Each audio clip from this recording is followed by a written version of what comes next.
Hey, yo, welcome. Welcome to the Young Jerks tonight. Mike Crawford just popping up here doing a quick solo show. No big guests tonight.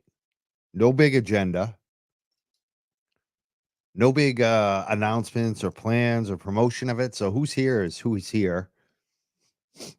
But I just figured I would do a show tonight since I had a little bit of time because so much is happening. And I've just been reviewing some things and I wanted to share some video tonight. Because there's a new witness list that's come out. We briefly talked about it on the last show,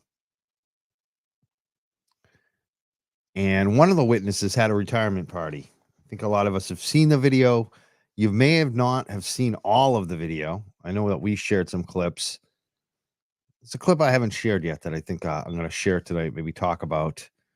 Maybe we'll talk about some of the witnesses. Maybe we'll even take phone calls tonight. Should be easy to get through. We haven't promoted this. There's not a lot of people here. A lot of people listening to watching. I think the glare right now. So it'd be easy for you to get through tonight if I put up the phone lines. But I also wanted to just go over some of the news of the day, the last 24 hours. You may have seen on X or Twitter some of the things that came out yesterday or on Turtle Boy Daily News about Grant Smith Ellis. We definitely talk about that. Also, ragging the hell out of Kevin from Yellow Cottage Tales. His little thing that now that he's trying, after he's bashed Aguilera, call him the grifter for months and months and months, after he's made up nicknames for me, attacked me, after he's hated on Turtle Boy for months and months and months, after he told Sean to shut the F up on his show, now he's kissing all our asses and trying to get us on his show. It's pretty funny because the other side is still mad at me today for calling it out and telling it for what it is. It just shows you guys even know. You're embarrassed. I mean, think about it. This guy is betraying you. Publicly, he hates Turtle Boy. Privately, he's kissing his ass trying to get Turtle Boy on his show. Because they've lost. They've failed. His listenership is like nothing. The Glera gets more listeners replaying Kevin's shit than Kevin gets playing his own shit. Like,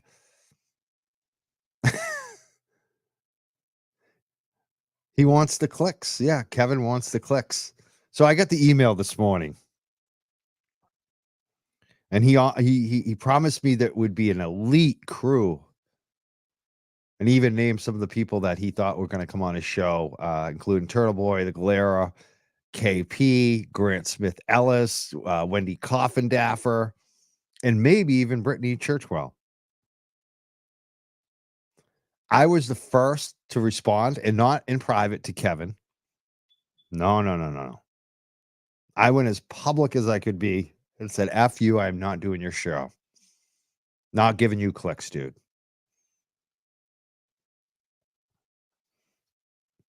It does seem like he's starting to realize that his goose is cooked. Absolutely. And that's what's so funny about these trolls. They still haven't figured it out. Kevin is kissing our ass. Kevin wants us on his show.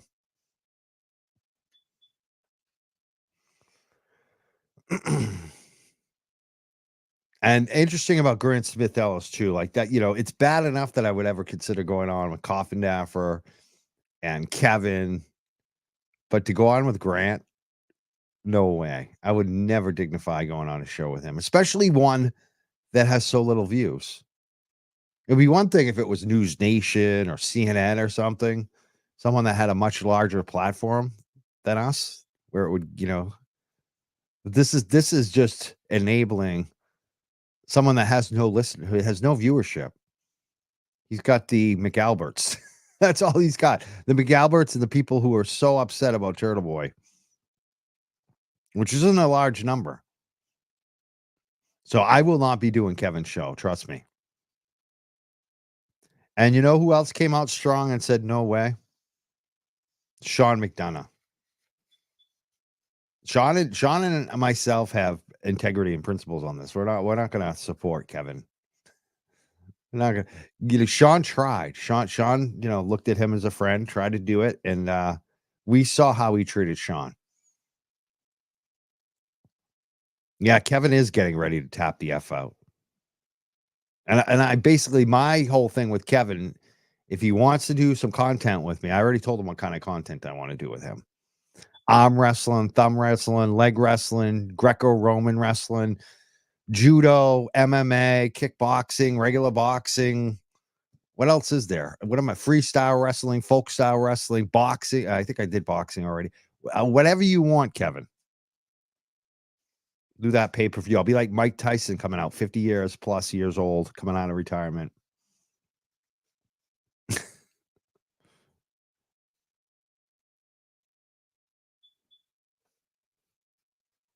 The comment. It would be a waste of time. You guys would get like 2 minutes, and when you guys roast them, they will boot you off the show. Not worth it. Exactly.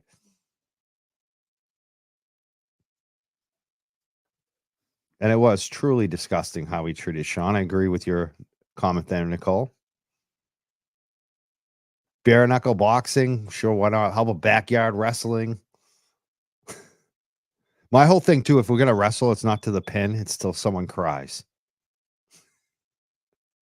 I won't hurt him, I'll just make him cry.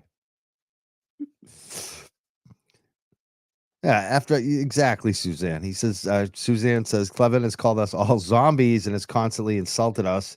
He sealed his fate. And now, after calling me the grifter, the jellyfish, all of us zombies, now he wants to use us on his platform. Why would he do that? There's only one reason. He wants the clicks. He wants the views. He's failing. So Grant Smith Ellis, yes, Wendy Murphy's son. Bunch of stuff came out. You can check it out. Turtle Boy, tbdailynews.com. One of the things I've been saying for a while, and this is my own personal experience with Grant. He actually told me this, that his own dad doubts his disability. And it came up during the divorce proceedings with his mom. Turtle Boy leaked all those divorce proceedings, and it shows that Wendy Murphy is actually someone who doesn't make any money as an attorney, and that she relies on her husband, her ex-husband, to support herself and her two disabled kids, one of them, which is Grant. While Grant drives around in a Porsche, a shitty old Porsche. The mom's got a brand new. I don't know how old it is. I saw her a couple of years ago, but back then it was a brand new Porsche. She had a second brand new Porsche, so I guess she gives him the hand-me-down car while he begs for money online to feed himself. I don't know what he's feeding. I don't think it's food, by the way. And he's always got a Dunkin' Donuts coffee in his hand, but he can't feed himself. And Turtle Boy also revealed that his disability that he claimed was blindness, and here he is driving. He's also claimed Crohn's disease. I noticed that too, that his disability has changed over time. It seems like he goes for the disability. Smart guy, goes for the disabilities that are hard to prove.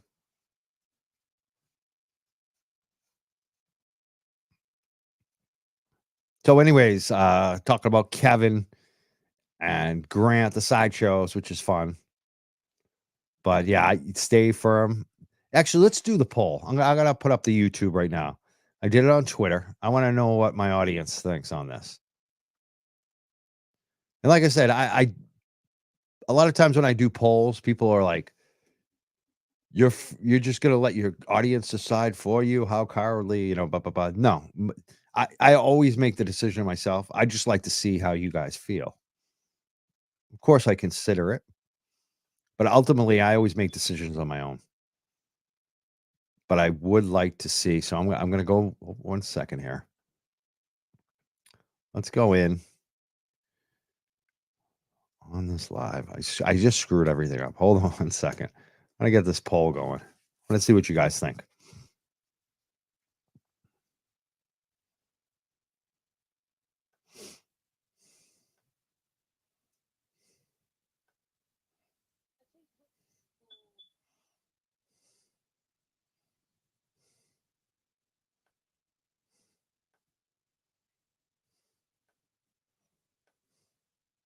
Take me one more second here. Start a poll.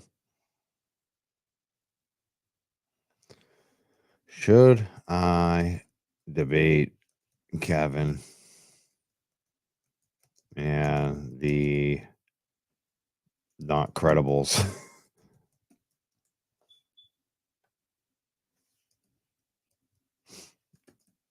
I should have had this ready to go. I don't know why. I was ready to do this and then I forgot. I got running behind tonight. I got an extra dog here. He's a little nervous, so I had to take him out again, calm him down, and just get him calmed down. We got something beeping in the back room too. I can't. It's a smoke, like a defective smoke detector, and it's not the batteries. It's wired in, so I have to bring an expert in. So of course that's making him even more nervous. So this show may not be as long as I wanted it to be tonight, but we'll do our best. But the poll is up there. You can vote for it in YouTube. You know what the poll question is? Should I debate Kevin and the other not credible people? Yes, no. Already 82% at no. It's about what 85% now. It's going back between 85 and 82. It's pretty much what Twitter was, X. But we'll be checking that throughout the show. So the poll's up, but I have no desire to do it.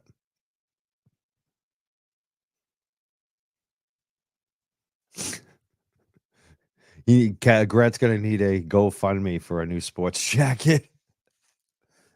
I would not doubt it. I would not doubt it at all. And here's a good question. If you do vote yes tonight, question for the yes votes came in from Melissa. She would like to know why you want me to debate them. I agree. I want to hear why. That's the thing. I don't like Mark said, don't lower yourself. Exactly. Not even lowering myself. It's not even about me because I am who I am. I'm not changing. But the bigger thing is bringing them up, putting them on the same platform that we're on. That's basically what it is. It's trying to elevate them, try to expand their name recognition. They're using our audiences to try to get some kind of traction because they're losing. And I don't think it will make a difference either way, but I'm not even giving them that.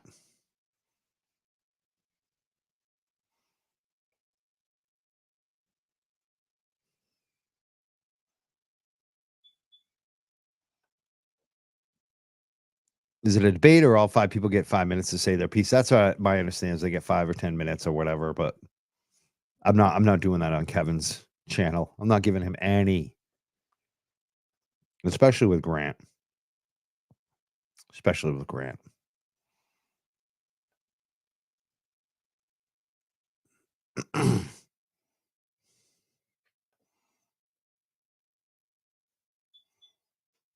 It's just funny too, like the hypocrisy of him calling us all of us grifters, and now he's trying to use our larger platforms.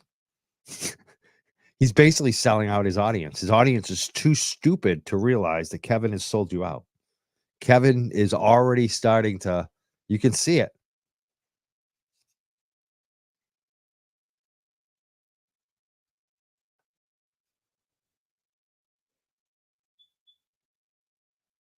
Tamika says that stuff is beneath you, Mike. Turtle Boy shouldn't have done it either. That's the stuff Grant gets off on.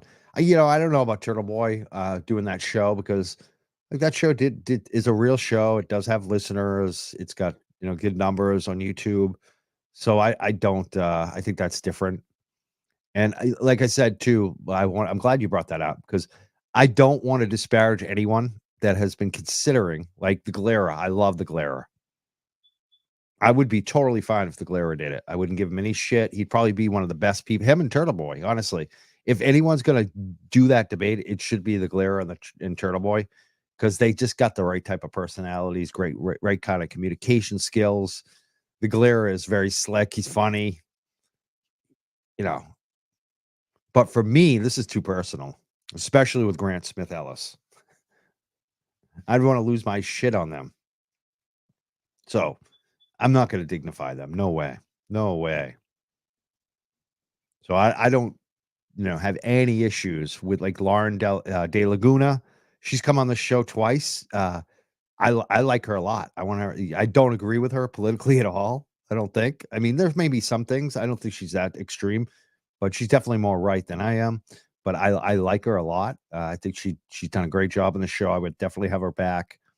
And if she wants to do it, I totally support it. But it's not for me. And my principle on this is I'm not going to support Kevin in any way whatsoever, and especially with Grant. And this is a good point too. See, our chat is so good. You guys lead me into the next point that I miss. Melissa said, "Didn't Lauren just say that Kevin backed out?" Anyways, yes. And Lauren is now saying that Kevin, went forward without even speaking to her. She was basically organizing it. He started inviting other people like myself behind her back. Basically, she hit me up too. But Kevin went forward and set a date and time without consulting with her. And she said, "No, we can't do it Saturday night." And it basically looked like he wanted like the Turtle Boy time slot, 8 p.m., an hour before Turtle Boy. Like, so she's like, "No." And then he said, "You're being too difficult," which seems like a misogynist, weak ass way for him to back out at this point. He's gotten a lot of shit from it. I'm sure some of his people are now giving him shit about it too. And he's going to back out and he's going to say that she's too difficult. When in reality, I've been doing this show in different formats, as a podcast, streaming network, way before even YouTube or Facebook. And I've booked, I don't know, I bet 1,000 plus guests now. This show this month, April, it's 10 years. They started the show 10 freaking years ago. And all of the guests we've had on, Lauren De Laguna is not a difficult guest. She's not someone that's difficult at all. I've had her on the show twice, and it was so easy to get her on the show. Like she's like, if I say like one is the most difficult guest to book and manage and deal with, booking them, and 10 is the easiest and best, she's like a 10 plus. So for Kevin to call her difficult shows how fragile he is. She is not difficult. Lauren De Laguna is not a difficult person. She's very easy to work with. And that's why I will definitely have her back on the show. Yeah, Kevin is just begging for attention. And Melissa said, "Congratulations on 10 years." Yes, it does. It feels good. It's funny because like 6 months, a year ago, we were like, we're going to do a 10-year anniversary. We're going to do a big party. But there's been so much going on in my life and just trying to keep up with the Karen Reed case and now the trial happening. It was like, this would not be a good time to do a 10-year anniversary show. So eventually, maybe, I don't know, we'll do some kind of anniversary show. Maybe we'll do an award show. We've done some award shows in the past. It's like we do kind of like the opposite of Ratchet Madness. That's our award show. It's usually like highlight the best in the community. And there's a lot of new stuff that we featured on the show. So maybe we'll do some type, again, an award show or something like it. We'll see. But it is exciting. 10 years. And the exciting thing for me, anyways, is the show's bigger than ever. Like it's a tough case to be involved in. Obviously, but at the same time, it's good to know that you have a purpose. That so many people are supporting you, watching you. After 10 years, like I thought my biggest days were the cannabis. We like about 10 years ago, 2012, 2013, 14. Like those are even before that, like, 2008 with Decrim, 2012 with the medical campaign, 2016. Like I thought that those were going to be our peaks. And then it was going to be kind of like, we'll do a show for a little while. We'll see how it does, see if it goes anywhere. And I never expected, even what happened last year was with Lorna McMurray, the cannabis worker that died. And then the show really kind of blew up there. And now this jumping on with Turtle Boy and supporting the Karen Reed thing. It's just amazing to see how far the show has come. So I thought we were going to wind it down. I thought we were going to end the show so many times over the last couple of years, actually. And now I don't think so. I think this show is gonna even this year, you noticed, even, in December, January, when I was having my doubts, I really thought maybe it was the end of the show, and I feel so damn good about it right now. I really do, and I feel good about who's watching, who's listening, who's supporting, so I wanna thank you all. So, you know what I wanted to do?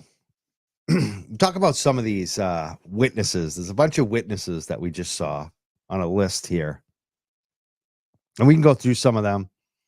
But there's a bunch of cops on this list right now. And one of the questions I have is who do you think the defense will call as a witness first? Who, if you're Alan Jackson and, Yannetti and Little and Karen Reed, who are you going to call to the stand first? I mean, I don't know how they start this whole thing. There's so much to this. Where do they start? Do they start with Michael Proctor? Do they start just going after Jen McCabe right off the bat?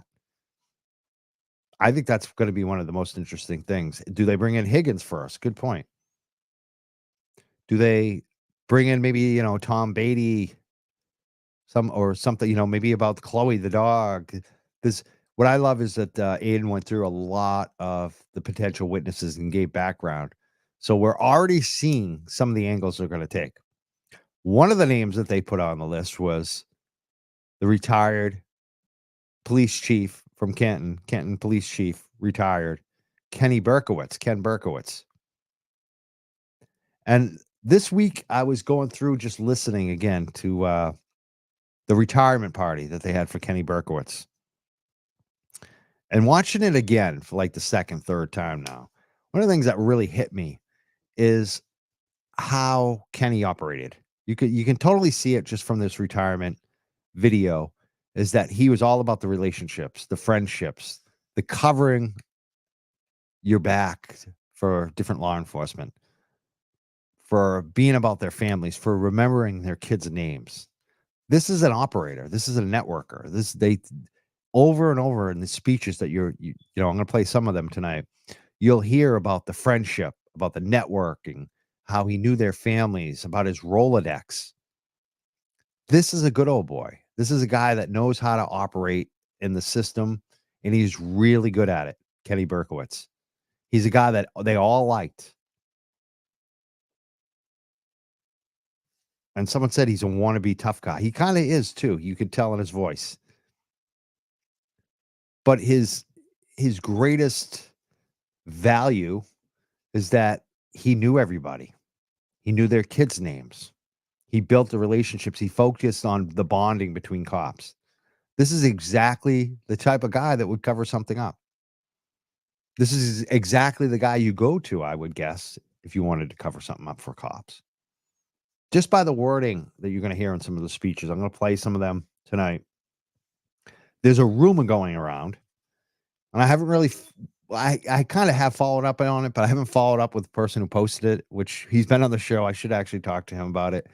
But John Como posted about this retirement speech, and that's when I went back and listened to it just one more time. And I don't know if this is true. I've actually tried to do a little bit of dig in with some of my sources in Canton, and trying to see if this is any truth to what John said. But John posted that there's a rumor that Brian Higgins, who was there, Brian Higgins was definitely there that night. And you can see the back of him sitting with Brian Albert, the table with Brian Albert and Kevin Albert. He was there at the retirement party. He helped organize it. He's thanked by Helena Rafferty, who also and some others. So Helena Rafferty and Higgins organized this retirement party for Ken Berkowitz. What's interesting is that Higgins isn't in the video giving a speech. And it never occurred to me about that until John Como brought this up this week. And of course, if Brian Higgins is at Kenny Berkowitz's retirement party and they're best buddies, and Brian Higgins is the co-organizer of the retirement party, and they bring up all of Kenny Berkowitz's friends from law enforcement, from state police, from Boston police, from the feds, from all these different agencies, but they don't bring up Brian Higgins to speak. Well, the rumor is that Brian Higgins did speak, and the Brian Higgins speech was so over the top that Kenneth Berkowitz went and told Canton Community Television to remove the Brian Higgins speech from the Ken Berkowitz retirement video that they recorded and posted. So now we're asking Canton Community Television, is this true? Did you remove the Brian Higgins video? And if so, does it still exist? Can we get a copy of it? So I'm requesting it from them. I think everyone should be requesting it from Canton Community Television. We want to know. We want to see that video because from what John Como said in his post, he said that Brian Higgins said that Chief Berkowitz, is a guy you call to help to help get rid of a body. That was the joke that Berkowitz didn't like and had removed from the video. Allegedly, we can't. I can't prove this. This is speculation. This came a rumor from John Como. I don't know who his source is, but what I do know is that Higgins wasn't in that video giving a speech, and everyone else did give a speech. So I think where there's smoke, there's fire there. And we want that video. We're asking Canton Community Television, where's the video? Where's Higgins' video? Where's Higgins at the retirement party? And what's also very interesting, after I read that from John Como, is I watched, before I noticed there was 2 videos. They cut it in 2 parts on one thing. And then I found the full video that was just together on Canton Community Television on their website. And when I noticed at certain points where there were speeches, it seemed like it was just one recording, right? That never stopped. But at a certain point, you could tell they did edit it. They did do some cuts. And I believe what they cut out was the Higgins speech. So I wonder if Brian Higgins will get asked about that on the stand. I wonder if Kenny Berkowitz will get asked about that on the stand. About their history of covering up for each other.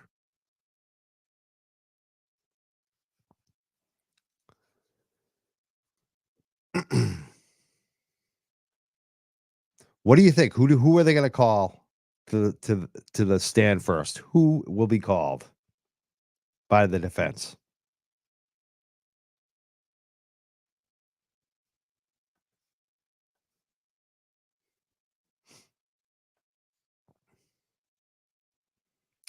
I'm gonna play this video. I want to show you because you can actually. I want you to show you the cut too. Let's do that. I want to show you the exact cut where they cut. Proctor, huh? You think Proctor will get called first?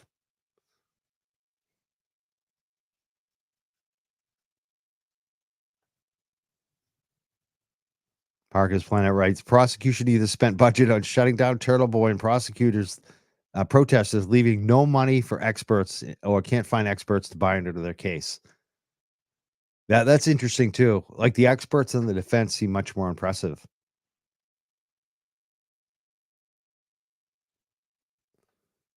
The kid who drove Ryan Nagel, yeah, that's a good. Sean on the Golf's been talking about that kid who drove Ryan Nagel. The first officer on the scene will be called to the stand first. Maybe. Let's play this video. I want to show you what I'm talking about, the jump cut. And then we're going to go to this speech from a Secret Service guy. I don't think we've talked about this one enough. Secret Service guy is going to talk about Kenny Berkowitz and his boat and a bunch of cops drinking beers on Kenny Berkowitz's boat, getting pulled over by the Coast Guard and having to tell the Coast Guard that there are a bunch of cops with guns on a boat, drunk cops. And then Kenny, of course, says later that he wasn't drinking. Sure sounds like they were all drinking. Let's watch this. The oyster pep and the gelt doesn't count there. Those are his favorite things, shoes, hats, and watches.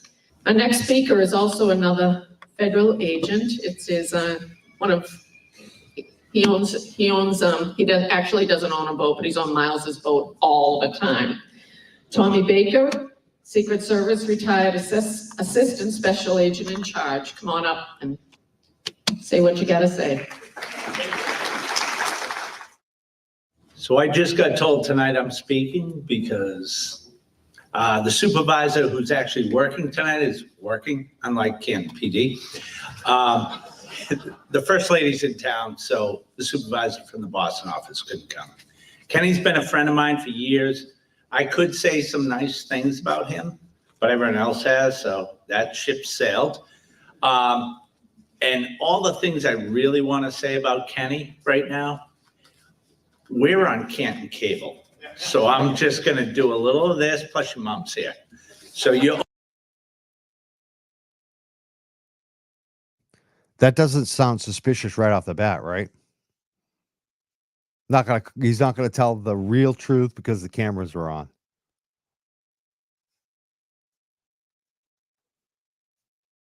Yeah, I wonder if the feds do have that speech from Brian Higgins.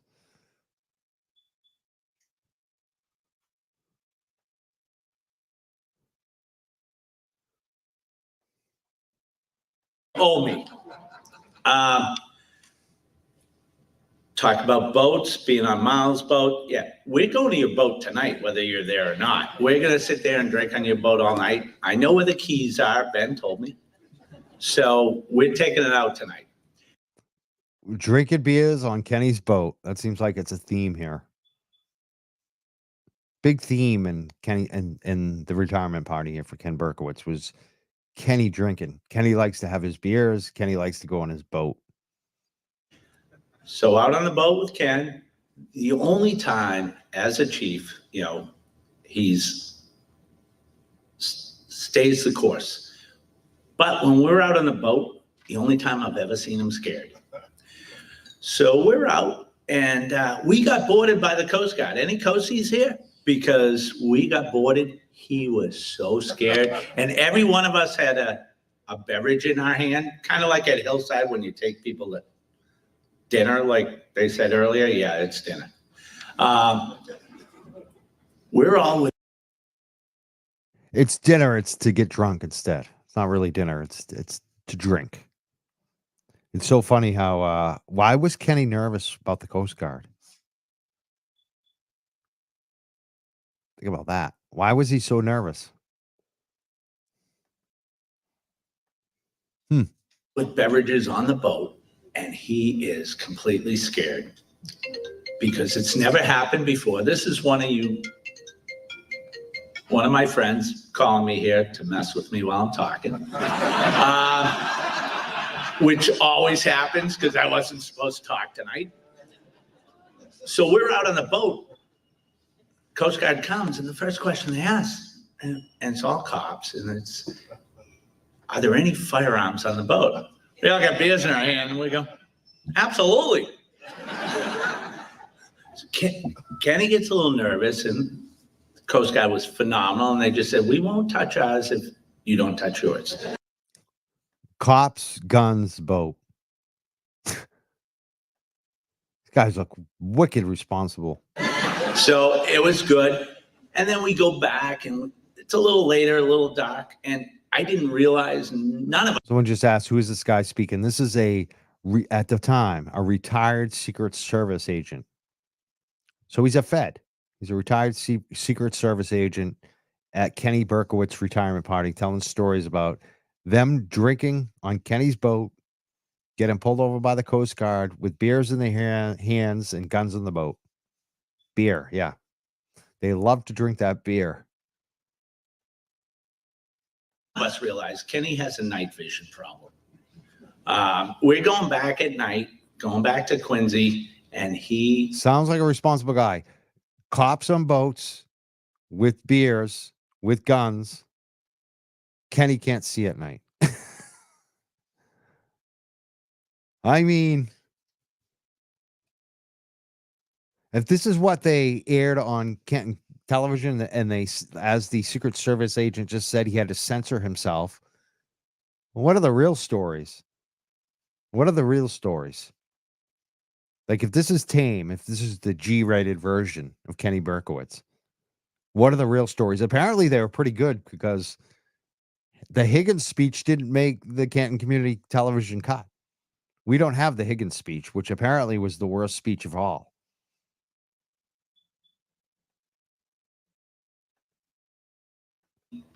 Apparently, he couldn't see the Boston gas tanks coming up. So somebody said gas tanks, dead ahead. He freaks out, slams on the brakes. We almost fall overboard. And then he gets mad at us. But honestly, Kenny's been an absolute friend to the federal government. I know everyone said it earlier. I see that word, friend. Kenny's a friend. He's a friend of the district attorney. He's a friend of the sheriffs. He's a friend of the who else? The state reps and state senators. He's friends with all the feds. He's friends with town select board member John Connolly. All of his cops consider him friends. All his cops. Ken Berkowitz there's a famous picture, they talk about this too, is that Kenny loved to just kick back and put his feet up on the desk. When you got friends everywhere, you can put your feet up on the desk, I guess, right?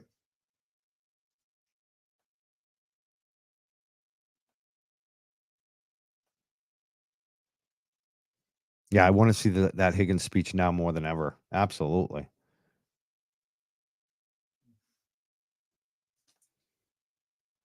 Yep.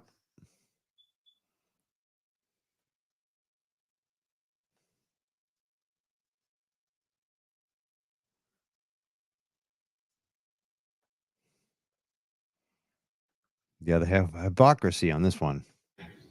I was in New York, D.C., and coming back to Boston couldn't have been better because of the law enforcement community here. And there is no better local chief of police in the entire state of Massachusetts, and I'll go and say New England, that is better at bringing people together than Kenny and networking. And there it is again.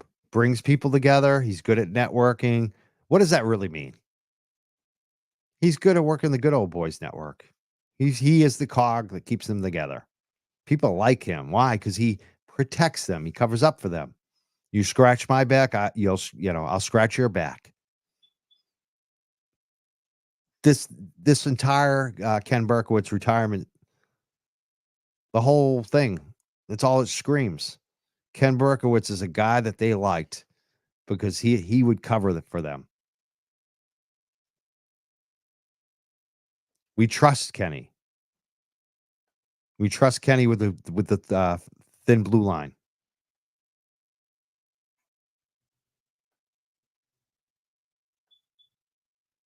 Definition of quid pro quo. Exactly. Grandma Cece, she says, I'm new to your channel, recommended by the Galera. Thank you so much for being here. We love the Galera. He's awesome. I've been promising my audience too that I'm going to get the Galera on the show. We actually talked about it like a few weeks back. Definitely going to try to get him on. He's amazing. I watch him a lot, and we love the Galera. So thanks for being here. And making sure that when something bad happens, you're not looking through a Rolodex and trying to find someone. You have him. Boom. You hear that? That applause right there? What was that applause about? Oh, that applause was about Kenny covering for them, having their back. When there's a crisis, what kind of crisis? A personal crisis? You have someone like Kenny that can make the right calls to take care of it for you. That's what that applause was all about right there. A network spread far and wide. Exactly. 100%. Like, we have to recognize too. I talk a lot about this in politics. Like, when you're in office for too long, especially the same office, doing the same position for too long, you do become, I feel like, too corrupt. And that, I think, also applies in positions, especially of authority, and things like law enforcement.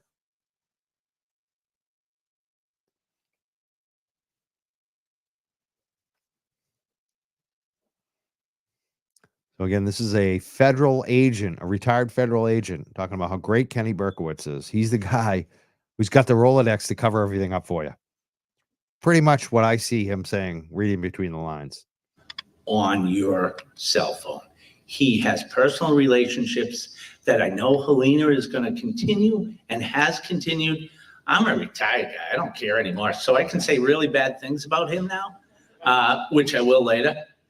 But he's been a great friend, a great person. Ben, he's so proud of you. It's great to see you on the job. It's awesome. One person, I'm going to Now, take. he's mentioned Ben twice. Ben is his son, who also gives a speech at this. Ben is also a Canton police officer. I mean, why not? All of them do it. I mean, this town in Canton, it's like second, third generation of police is just the normal thing that they do. I don't know who this slouch right here is on the. I don't know if you can see the arrow I'm pointing out here. Is that Higgins? Actually, it could be. I think they're the next table over, but almost looks like it. There is a point when they thank Higgins and they show the back of his head. Take something out of his speech, who's coming, asking one word I could say about Kenny, and all I said was trust. There's that word trust. Who could trust him? The public or the other cops to cover his back? I mean, what kind of trust is this all about? We can trust Kenny to cover it all up. Kenny is the fixer.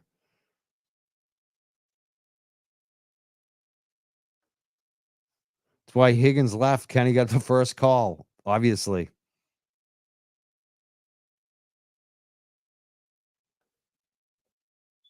Yeah, DW says skip to the part where they logged Berkey for putting the bad guys behind bars. Oh, wait. Exactly. What are they thanking him for being a good old boy? For the trust that they have in him to cover up all their bullshit. Trust that he will sweep it under the rug, CC says. That's exactly it. Kenny, we can trust Kenny will cover it up for us. Most important thing to me is trust. I trust you, Ken. I trust you, Kenny. You're the best. Let me give you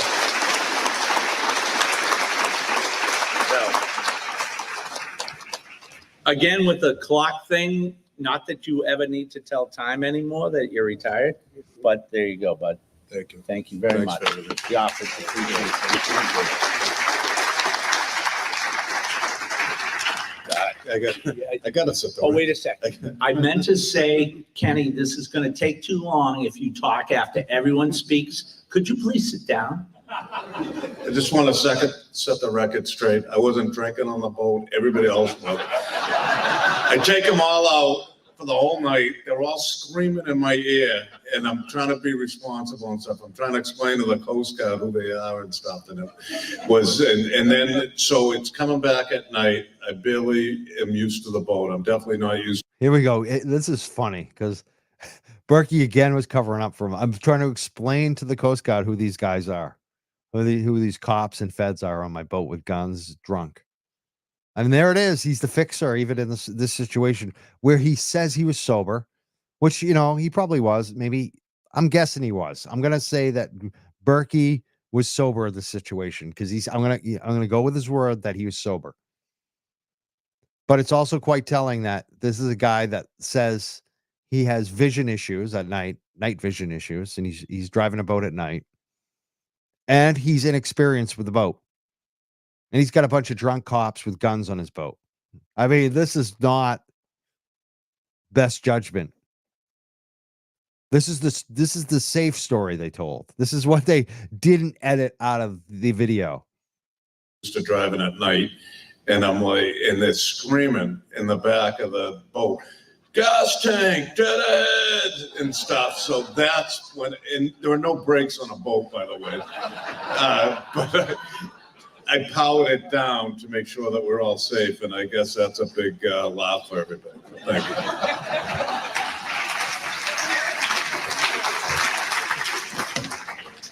Does everybody? We definitely going to watch more of this. I want to we just had a super chat come in. Luna's mom, 24. Thank you so much. $20. She said the jury will never hear about Canton Select Board, Turtle Boy, LG, and the McAlberts. It's one giant package of corruption. There's probably a lot they won't hear about, but let's hope they hear enough to be informed of what's actually going on here. I think they will. I think that, thank God, Karen Reed has the best defense team. I mean, that is the truth. It's obviously going to cost a lot of money. It probably already has cost her more than we've even raised. We've raised a ton of money, especially the Roccos. We got to thank the Roccos. They're still fundraising. But even with all that, hundreds of thousands of dollars that have been raised, this defense is going to be extraordinary how much it's going to cost.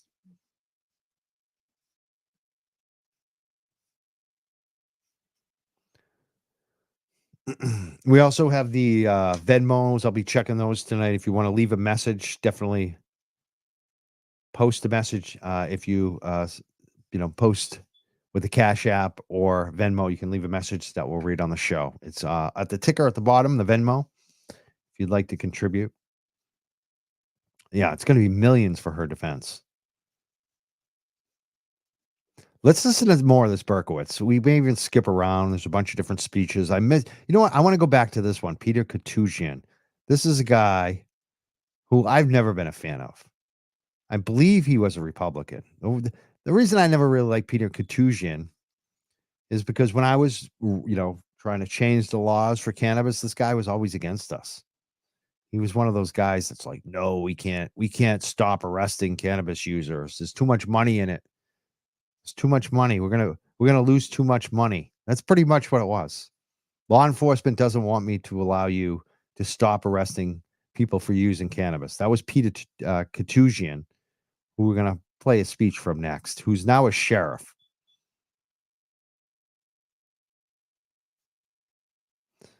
It's funny too how these guys fail upwards. A guy that was so foolish, that was such a jackass, that was against stopping the arrests of cannabis users. A guy who wanted to continue to arrest medical cannabis users who have cancer, who have AIDS. This is a guy that's running a prison now. I mean, these guys fail upwards. He was a state senator for years from Waltham.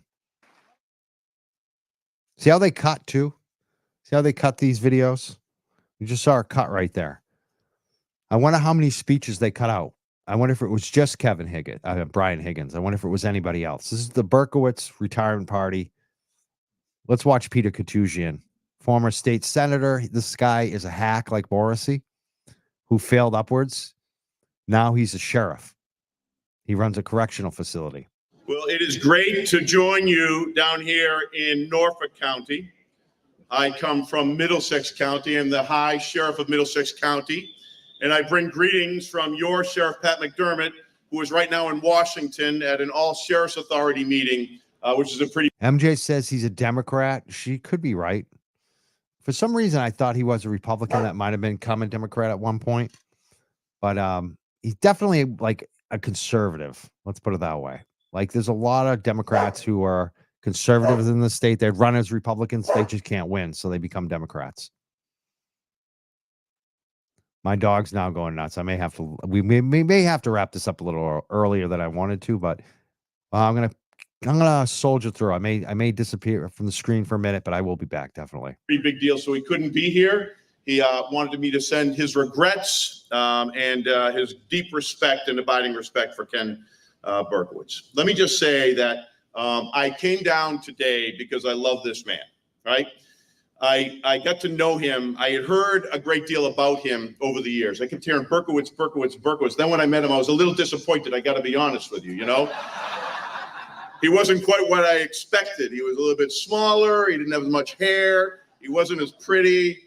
But I traveled to Israel with Ken. So I asked the chief if I should roast, and she said yes. So I am going to tell you a little story about Ken.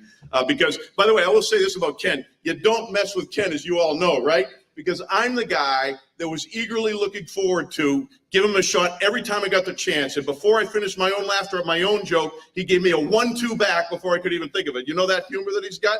So I tread on this very lightly, but I'm going to do it tonight. So I knew Kenny, and I knew of his legend, and we were now traveling to Israel together. And it was a really wonderful, warm, beautiful trip, very spiritual, and it was really wonderful to be and to get to know Kenny. I remember seeing Kenny in the airport. I didn't really know him that well, and Kenny, and I see Kenny in the airport. We're going for like 10, 11 days. Kenny's got a garment bag, a little garment bag from the tuxedo shop, and he's got an overnight bag that he's taking, right, for a 12-day trip. I'm like, how is this possible? Everyone else got these huge things. I think he just didn't want to pay the baggage fee through the airline, right?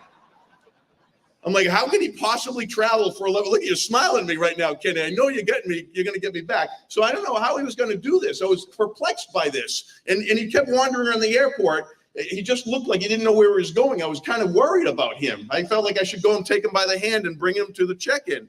And as he walked around, I remember I was at the far end of the line, and Kenny was up early in the line. And Kenny was up there, and he had his little garment bag, and he had his overnight bag. Do you remember this moment, Kenny? I don't know if I tease you.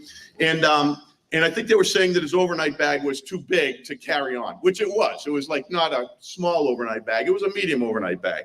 And I could see him up there, and I'm at a distance, but I can see him with the clerk at the counter arguing back and forth, and he's showing the bag. And I could see this all from a distance. He's showing the bag. And then they got that little box, with a metal box that you put the bag in to see if it fits. And I swear to God, as God is my witness, Kenny puts the bag in there, and it doesn't fit in there. And Kenny is leaning over, and he's shoving that bag into that box. I don't know. I swear my image has it. He was actually putting his foot down to jam it in the damn box as he argued with these people. I don't even know what happened, but that was my first real introduction to Ken Berkowitz. But I got to travel throughout Israel. First experience with Ken Berkowitz was, trying to get one over on the airlines. I mean, interesting. Sounds like a rule follower to me, huh? Ken Berkowitz. And I got to see an amazing man, an amazing leader, the very guy that I'd heard so much about. His spirituality, his warmth, his humor, his generosity, his kind spirit was so evident in everything we did. And I became a big Ken Berkowitz fan. He has been one of my very favorite chiefs to connect with, just to say hi to spend time and laugh with, and to then learn from. Because he is one of those chiefs that is at such a high level that these are the people you need to go to learn from. He is one of those guys that every other chief in this Commonwealth, not just in Norfolk County or even Middlesex County, everyone knows Ken Berkowitz. Everyone goes to Ken Berkowitz. Everybody knows Kenny. Everybody goes to Kenny. You got a problem? Go to Kenny. He'll take care of it. He'll help you out. I mean, that's what this screams. Over and over and over again. Tina says, I mean, just pay the $35 bag fee. What a cheapskate. And also, doesn't it show that, rules aren't for me? Rules aren't for me.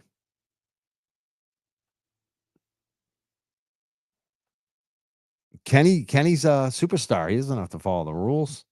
I mean, that's what all of this screams so far. Everyone loves and respects Ken Berkowitz. Because they love Kenny. So I did want to say that I brought official greetings. And I know, Ken, I realized this is kind of mean. You've just been trying to figure out what to do with all the plaques you received over these decades. And I'm giving you another one to figure this out with. But I brought a special greeting from the sheriffs of Middlesex and Norfolk counties for your 30 years of exceptional dedication and service to the people of Canton. Your passion for the job has never... Who's that? There he is, Brian Higgins. Ken Berkowitz, Brian Higgins. So let's get this straight. Brian Higgins is at this event. He's the co-organizer of the event. His picture is on the screen right here behind Peter Katusian, the sheriff of Middlesex County. And he didn't speak at this. I think he did speak at this. We need to find out where that video went. Canton Community Television. Where's the video of Higgins speaking at this event? We want the Brian Higgins video. I want to know if the FBI has requested that video. Wavered and has become a part of the Berkowitz legend, known locally, nationally, and internationally. May your future endeavors, including your The Berkowitz legend, no nationally. It's going to be no nationally now. The guy that found the taillight way after the fact.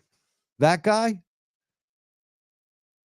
the guy who seems like he's going to be part of what happened at Canton Police Department with the car. That guy, Berkowitz, who's right here with Brian Higgins right here. Kenny Berkowitz, left. Brian Higgins in the middle. And here's Sheriff Peter Katusian. What a racket. What a friggin' racket these guys are. Internationally known. You're all going to be internationally known.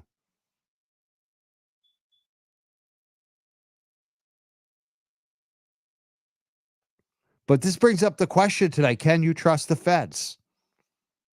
The feds were all at this retirement. The head special agent in charge of the FBI was at this retirement party. Then he retired soon after this retirement party. Joey. We're going to put Joey up too. We're going to play his audio, his video. continued efforts to train law enforcement leaders across the globe be met with success and good fortune. I love you, Ken Berkowitz. I'm going to miss you, but I know we're going to stay in touch. Thank you, everyone.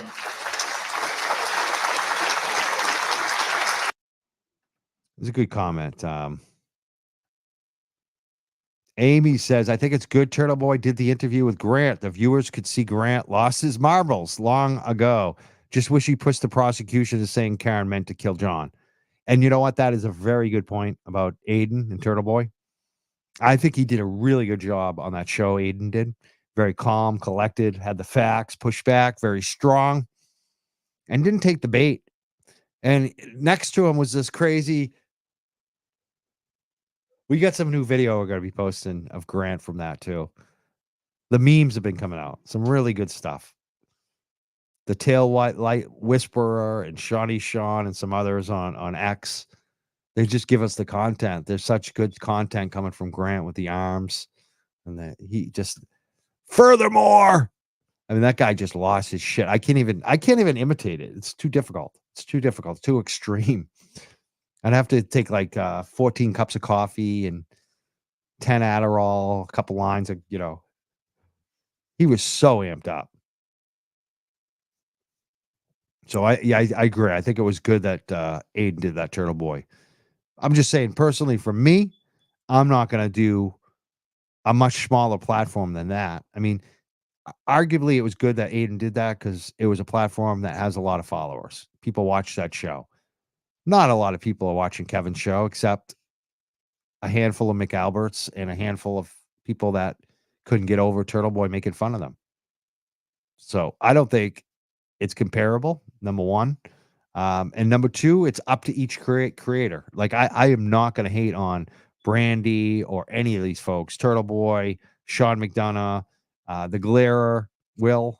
I'm not going to hate on any of them if they decide to debate Kevin. Just everyone has their own choice. For me, it's not for me. And I have my reasons. The reasons why is I don't want to dignify those jackasses.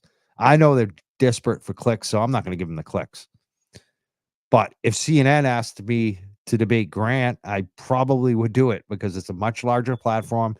And I know just what our viewer just said. Grant's going to make himself look like a jackass. And if we can put him on national television in front of a large platform to make himself look like a jackass, that's even better. Like, I think that's one of the best things we have going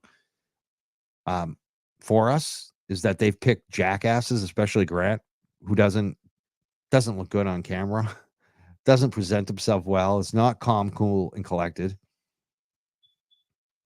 Especially TV. Radio and print are more hot mediums.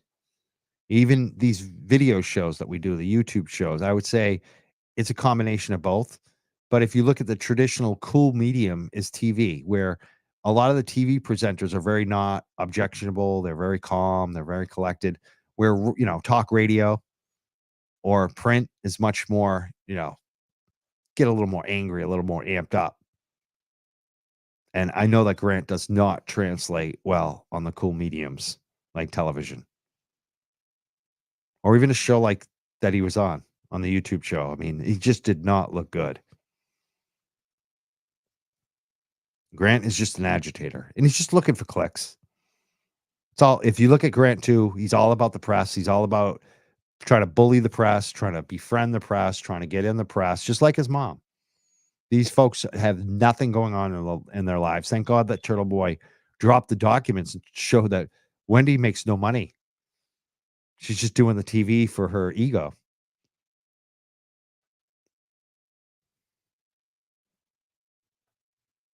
Yeah, the law and crime lady is she's a little off. I wouldn't mind having her on my show actually, but I will say on Twitter, she did acknowledge that Grant was being, it seemed like to me that she acknowledged that Grant was being a problem. So she's not that daft. Yeah, this would be a good video. This is a video we need to see for the meme video people. We need a video of Grant and Wendy side by side with their arms flailing.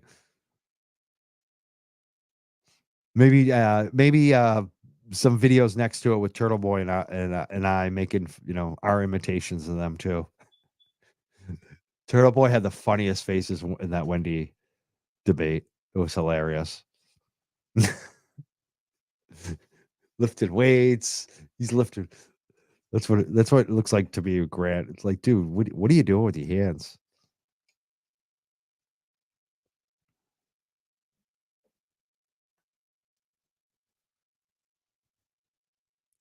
Yeah, that's just so point. Grant is a joke, as Aiden would say. He's not a serious person. Not credible, not serious. No. And Kevin can't handle the debate, and he does. He spazzes out every time. And Kev knows his time is limited. Once Karen Reed is acquitted, even the McAlberts won't be watching anymore. That's No Left Turns on YouTube. Exactly. I mean, that's such a good point. It's so true, too. And it's another indication, I think, of why Kevin is losing his shit right now and wants this debate with all these different creators from both sides. The people he shit on for months, like Turtle Boy, now he's begging to get them on his show. And it's also funny that he's so desperate to do it so quickly because he knows time's running out. Lauren De Laguna was like, no, we can't do it Saturday, tomorrow night. We're going to have to do it at a future date. And the guy is so bereft and bankrupt and lacking viewers that he's upset. He wants to do it tomorrow night. He wants to do it as soon as possible because he's lazy. He has no more content to present. He's out of gas. And this is the point that J1C80 wrote. Kevin is just looking for attention, viewers, and clicks. That's it. That's all he's doing. And I love this one. This is one I made up. Marianne is saying he was like bobbing for apples left and right, up and down, no apple in the container. That was exactly what Grant was doing in that debate. Bobbing for apples. I came up with that one.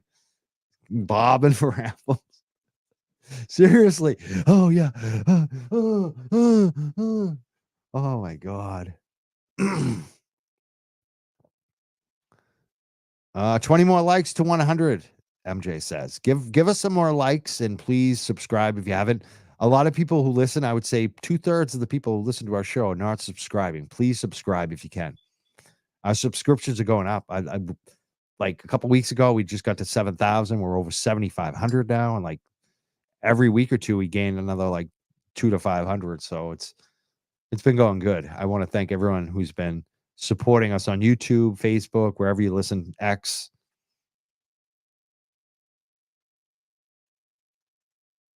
I'm just reading the comments. Let's play more video. And I got my dogs to calm down, which is good. They're all calm now.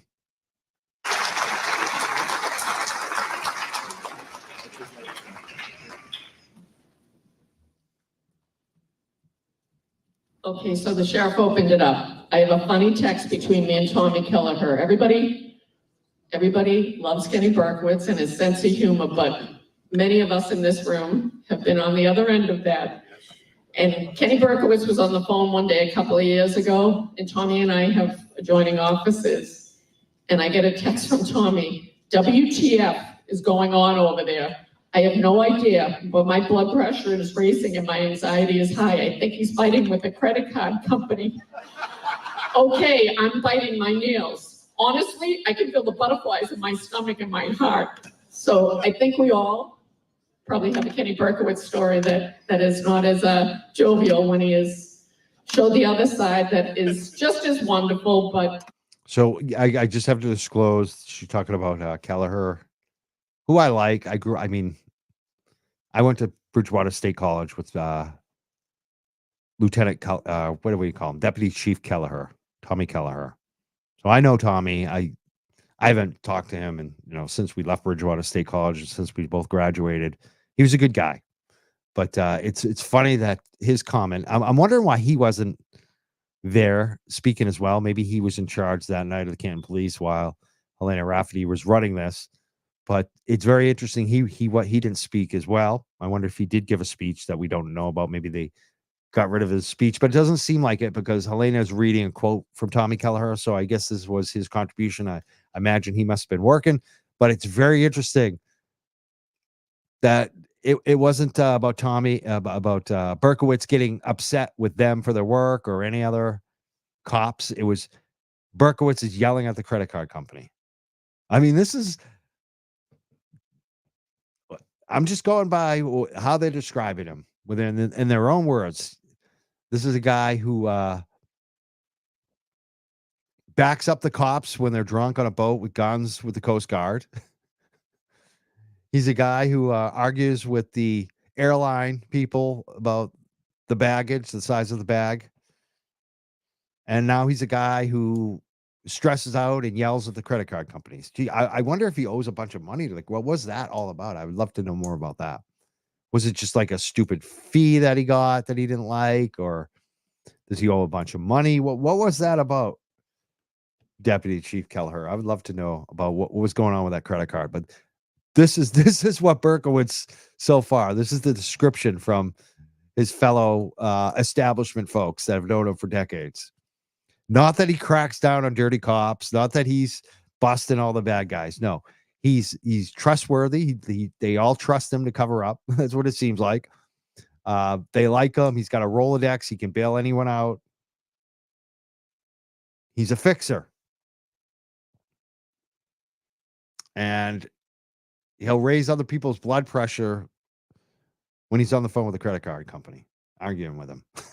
You don't walk on Kenny Berkowitz. Okay, everybody, we'll start the more formal part of the program now because I know it's Thursday night. You've all worked a long week, and everybody would like to get home at an early hour.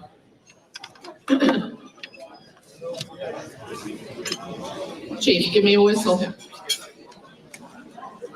There you go. So good evening, everyone, and thank you for being here tonight. I'm actually stunned at the number of people in this room, given the fact that it has been a mere 2 weeks since Chief Berkowitz acquiesced and allowed us to plan this party in the height of summer vacation, no less. I think his plan was for us to put it out there and not get much of a response so that we would have to nix the idea altogether.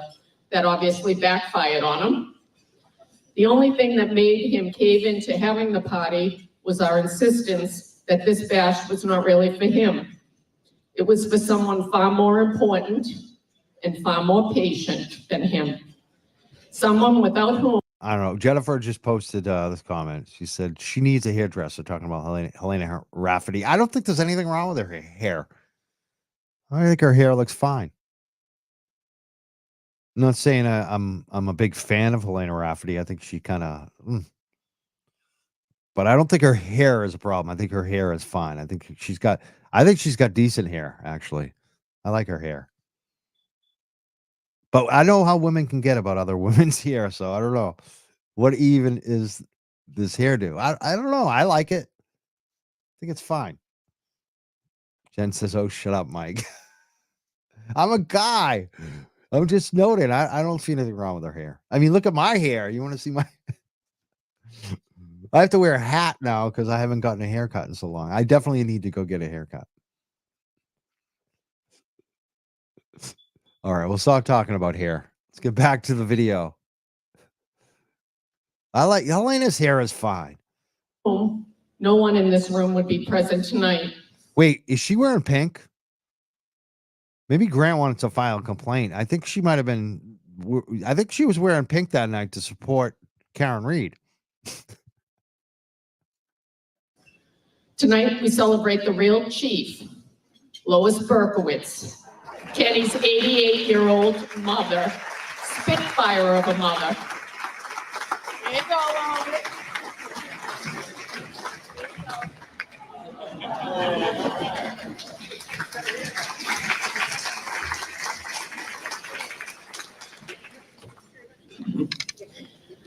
We love you, Lois. Kenny's legacy to policing is in part your legacy as well. You raised an amazing man full of conviction, character, compassion, concern, courage, and so many other wonderful traits. I wonder if you had the courage to plant evidence. That's what I want to know. Funny how she talks about his legacy.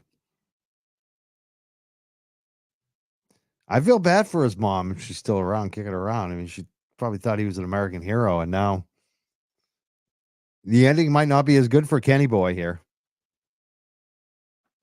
You should be so proud of your son for the mark he has left on this profession. Because of him, we're all better. I can't believe 30 years have passed since I first met Kenny. We're all better. What does that mean?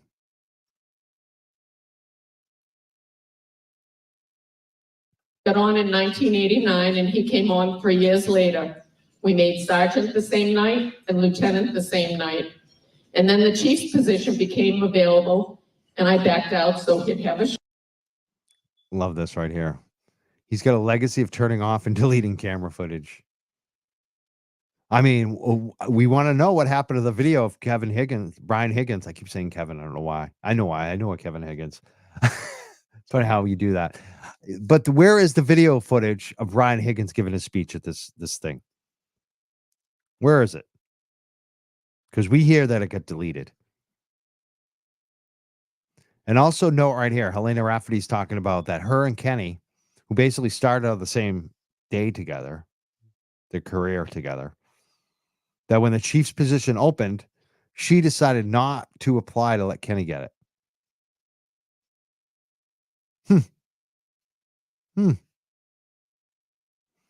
You scratch my back, I'll scratch yours. I mean, that every single thing here screams it. Screams it. Listen to that. Listen to that little section where she talks about this. First met Kenny. I got on in 1989 and he came on 3 years later. We made sergeant the same night and lieutenant the same night. And then the chief's position became available and I backed out so he'd have a shot. You let her shake her head, but she knows it's true. I mean, this is not a joke. She can laugh about it, but that is the truth right there.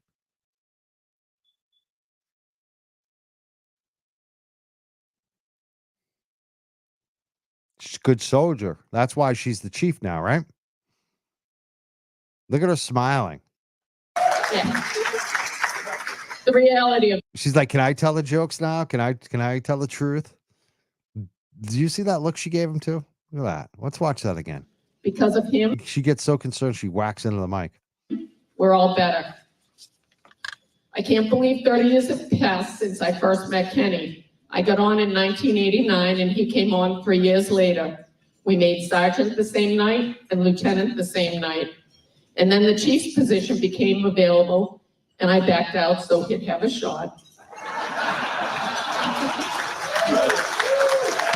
Yeah. The reality of that scenario is I never applied. By 2005, after the retirement of Chief Bright, it was readily apparent just who this community needed to steer the bus for the next couple of decades. We were in the shadow of the 911 horror. Policing was changing at a dramatic rate. and Ken Berkowitz was the person we needed at the forefront. As this night progresses, there is no doubt you'll understand why that is. We have representation from an abundance of people and agencies who want to recognize what Ken means to them personally and to their organization and community overall. Our first speaker can offer insight as to what his relationship meant with the chief during trying times for his community. Please welcome Nasir Renan, Director of Public Relations for the Ahmadiyya Muslim community of Greater Boston and New England. Thank you, Chief Rafferty. Greatly appreciate it. Well, Paul Cap, I will never forget. My buddies used to say, You're my buddies. "Where can I?" Big shoes to fill. To Ken. Please welcome our Select Board Chair, John Conley.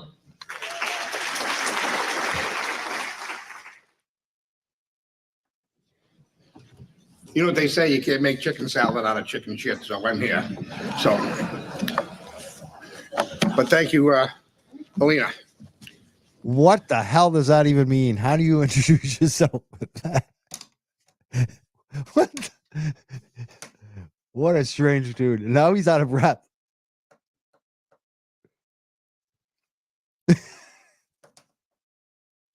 No, John Conley. He's got a book here too. Look at that. What the hell is this book he's got? Oh my God, Conley. I've got a few remarks. Hope you bear with me. Good evening. Thank you, Chief Rafferty. I know this is not a night to honor. I know this is a night to honor Chief Berkowitz. But I'd like to recognize and acknowledge the recent appointment of you, Helena. Helena Rafferty as our Canton's 14th chief in the history of the town of Canton. Congratulations, Chief Rafferty. Thank you.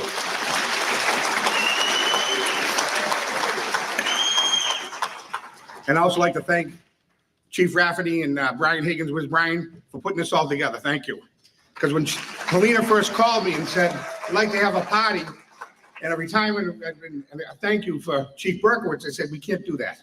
It can't be done. There he is right there. I'm going to put that back. No, play that back again.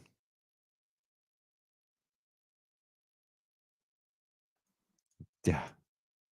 Conley needs an inhaler. Definitely. He sounds like he just smoked like 5 joints in a row or something. But it's so funny how tight all these people are.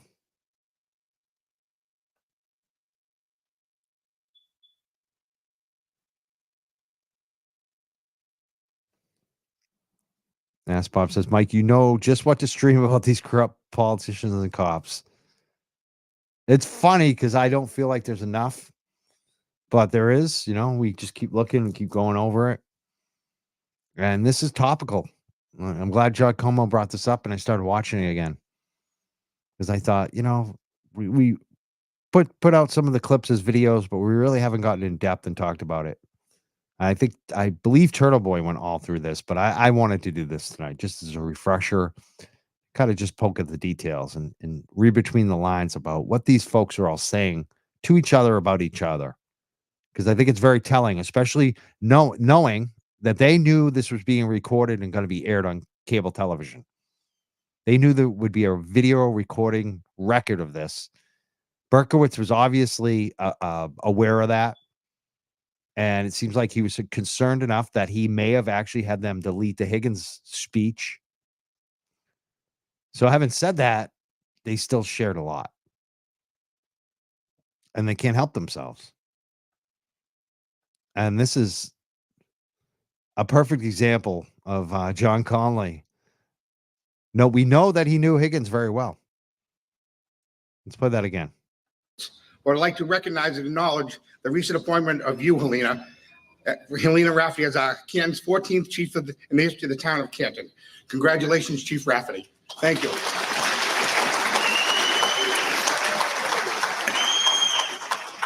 And I also like to thank Chief Rafferty and Brian Higgins with Brian for putting this all together. Thank you.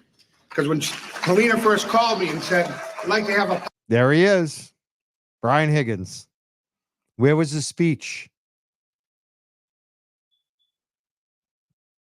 What's he drinking there? Definitely he's got some water.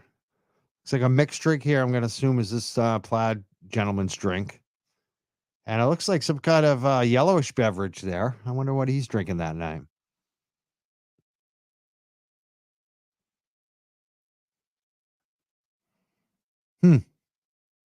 There he is. Brian Higgins.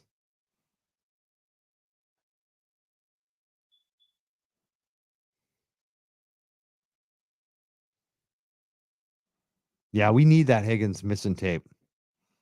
I'm asking Canton Community Television to fork it over. We'll see if we get a response. I have had an initial response off the record with somebody over there who I like. Let's see. If not, we may have to take it up a notch. We want to know if there was a Brian Higgins speech that night. Oh, is that Tristan? Tristan? The guy in the plaid is Caitlin Albert's former boyfriend who was supposed to be a Canton cop. I believe it's Tristan. I think Morris was his name. Oh, it's Tristan. So that's Tristan. And notice, Brian Albert is also at this table. Kevin Higgins, the boyfriend of Caitlin Albert right there. And like someone else said, and a room full of first responders. Gee, I wonder if those first responders would all go along with this group of powerful people who are at the head table. Not the head table. The head table was over here with Berkowitz, but right next to it, right next to the head table, the secondary head table, the table that actually runs Canton and law enforcement, that table. I wonder if the first responders knew all those people and it would say what they wanted them to say. I wonder if that will get brought up in the stand. Party and a retirement. Let's look again who's clapping too. You see this guy? Oh, here he is. Who's this? You know this guy? Can you see my arrow when I point like that? I wonder if you guys can see it. Can you see the arrow in the back? The Boston police chief, William Gross. Look at him. He's smiling over there at Higgins. He's smiling at Brian Albert over here. Let's play. Look at these other cops in the background because there are some Boston cops here. The head Boston cop, William Gross, in the background. He's leaning over, looking at them. It can't be done because there are no more phone booths around me. Rafferty and Brian Higgins was Brian for putting this all together. Thank you.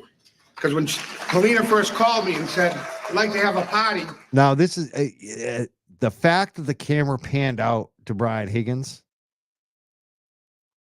shows me that he probably spoke at this earlier already. Because why would the camera person from Canton Community Television even know who Brian Higgins was? He's not a police chief. He's a Fed. All of a sudden, the camera panned back to Brian Higgins. That to me indicates he probably spoke already at this, and that's why Conley's recognizing that he's there. It's probably one of the first speeches. And a retirement. And look at this. Who's in the background over here? William Gross leaning over, looking over at the table with Brian Higgins and Brian Albert. Thank you for Chief Berkowitz. I said, we can't do that. It can't be done because there are no more phone booths around me. No more phone booths. Wow. Why would you need phone booths? Sounds like something that Whitey Bulger used to do, actually. Well, no more phone booths for what? Let's hear that again. Rafferty and Brian Higgins was Brian for putting this all together. Thank you. Because when Helena first called me and said, I'd like to have a party and a retirement, thank you for Chief Berkowitz. I said, we can't do that. It can't be done because there are no more phone booths around me. See, Conley's giving it away too. We can't tell all the good stories about Berkowitz. No more phone booths around.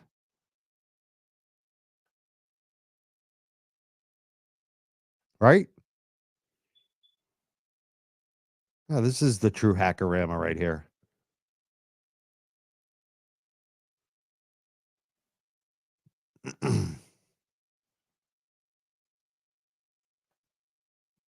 Mike, you captured the Canton and Norfolk County Norfolk County Mafia. Even beyond that, this goes into Suffolk County, Middlesex County, State Police, the Feds. This is the Canton Norfolk County Mafia gone statewide, basically. That's what this retirement thing was. It's the whole crew. Friends all across Eastern Mass of the state.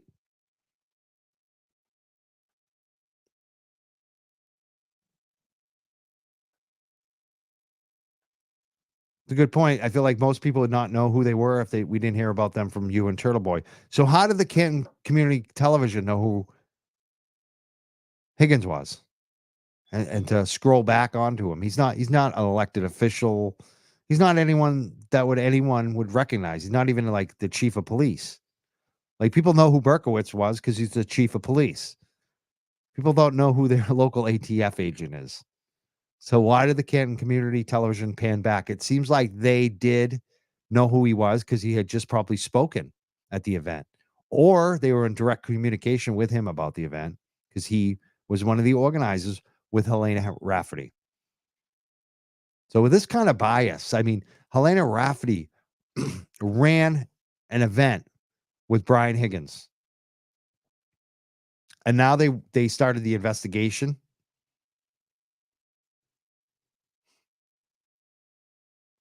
You know? They really did think they could get away with it all.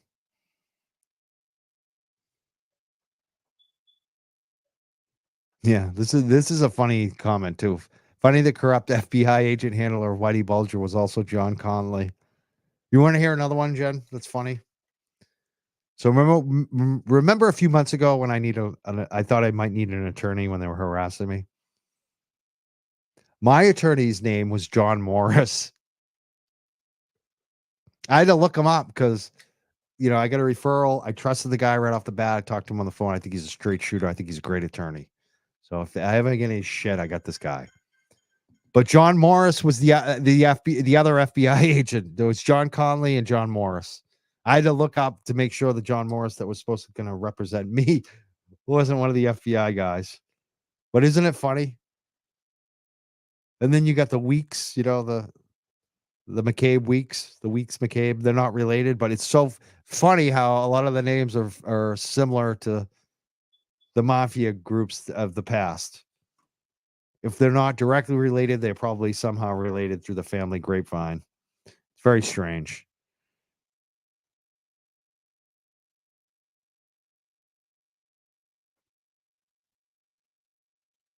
I got a good message from a friend of mine, Mark. He's just said, Tom's CPU has more subs than Yellow Cottage Tales.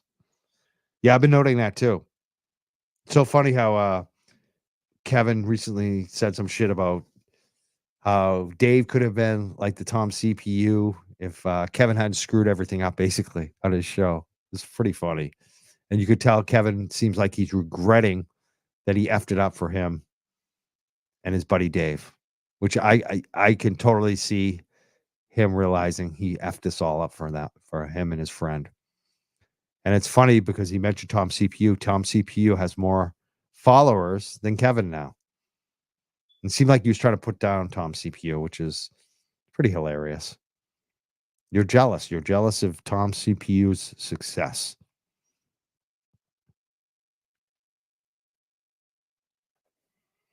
Bob says, does Karen's defense have all your videos? I don't think so. If she wants them, she can have them. Obviously, they can watch.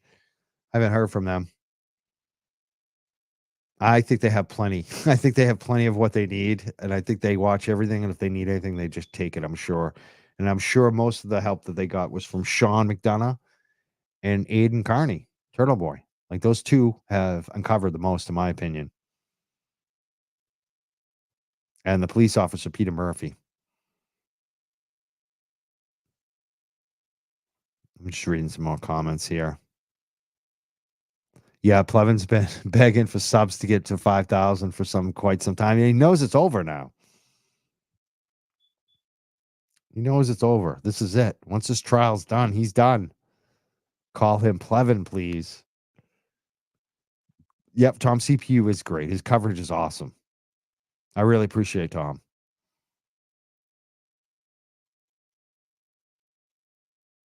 And I like Tom as a person, too. Tom's someone who, when I was going through tough times, he reached out to me.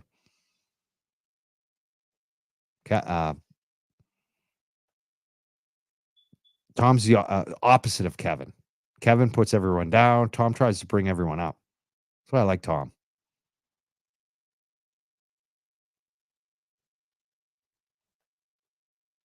I heard Dave McGrath was in Canton with Plevin the other day. Any truth to that? I have no idea. I don't keep track of Dave. Am I going to debate them? No, I will not debate them. I told them, if he wants to wrestle, I'll do thumb wrestling, arm wrestling, leg wrestling, Greco-Roman, folk style, freestyle, MMA, boxing, kickboxing. And my whole thing is no pins, no knockouts. It's over when one person cries. I'll do that on video. But I'm not debating them on Kevin's channel with no followers. I'm not giving him a boost. I have more followers. Why would I lower myself and go on a channel with less followers? Someone that I don't respect. If I'm going to go on a channel now with less followers, it's going to be someone I like, who I want to support. So let's watch more of this about the phone boost. There's no more phone boost to hide the truth.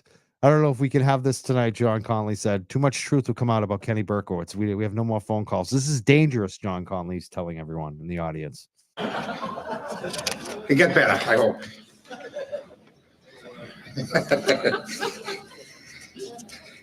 We're here tonight to honor Chief Berkowitz on behalf of the town of Canton, my fellow board members, Lisa Lopez, who's here, Tommy Theodore, who's here, Michael Lochran, Chris Connolly, and we'll welcome all of you to the town of Canton. Thank you all for coming. Now, before I go into my speech, or my remarks, I should say, if July 7th of the Canton Citizen, it shows a picture of our chief. You can see it with his feet up on the desk, and he said, this is his last day. Every time I went to his office, that's the way he was. And I was up there a lot. So is that the first day or the last day? I'm not sure.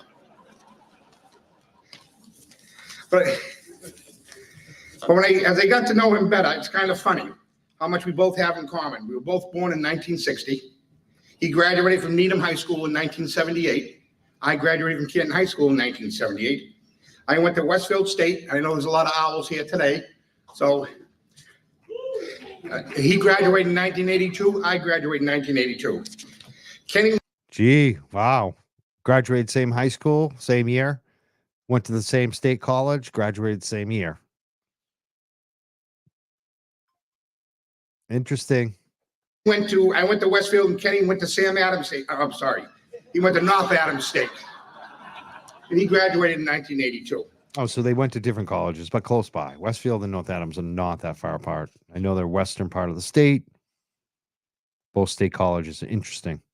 I first met Kenny Berkowitz in 1992 as he was appointed to the Canton Police Department as a patrolman.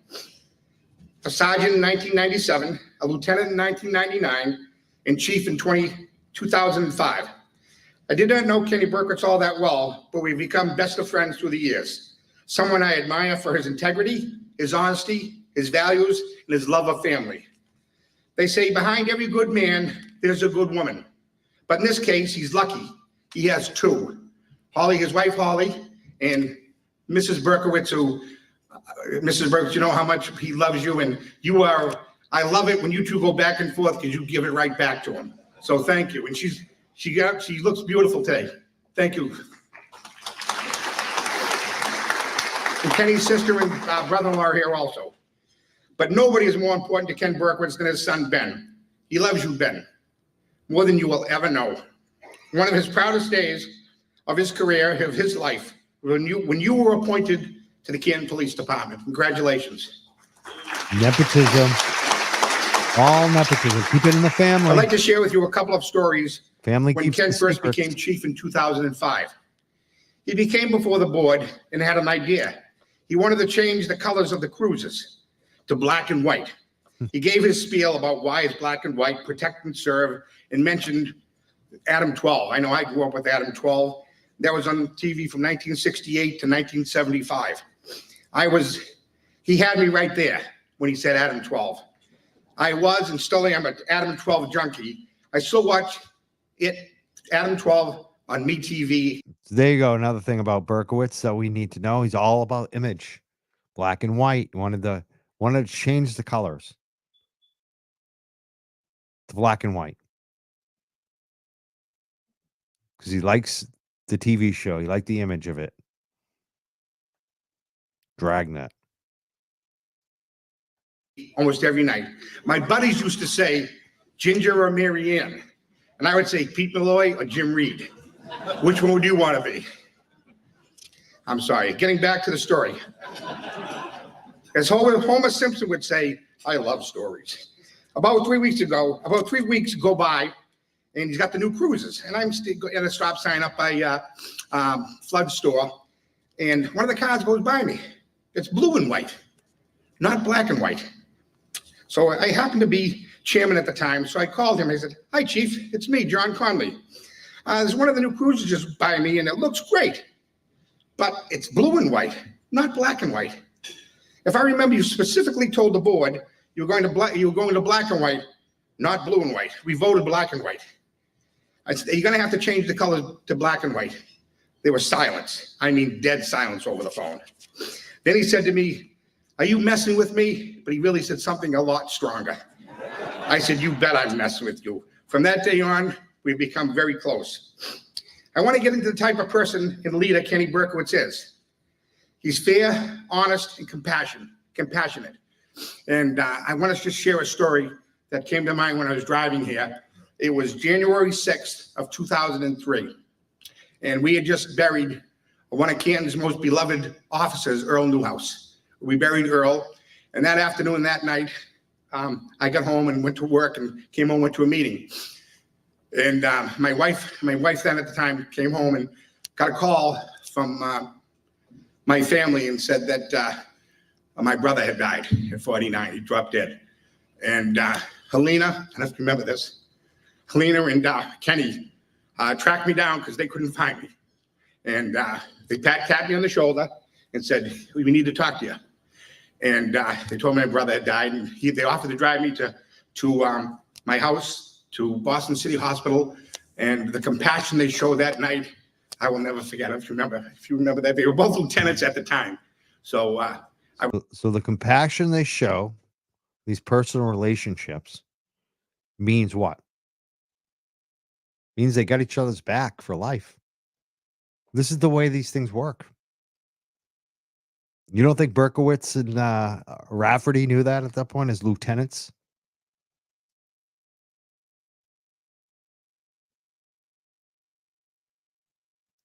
This is exactly how this shit works.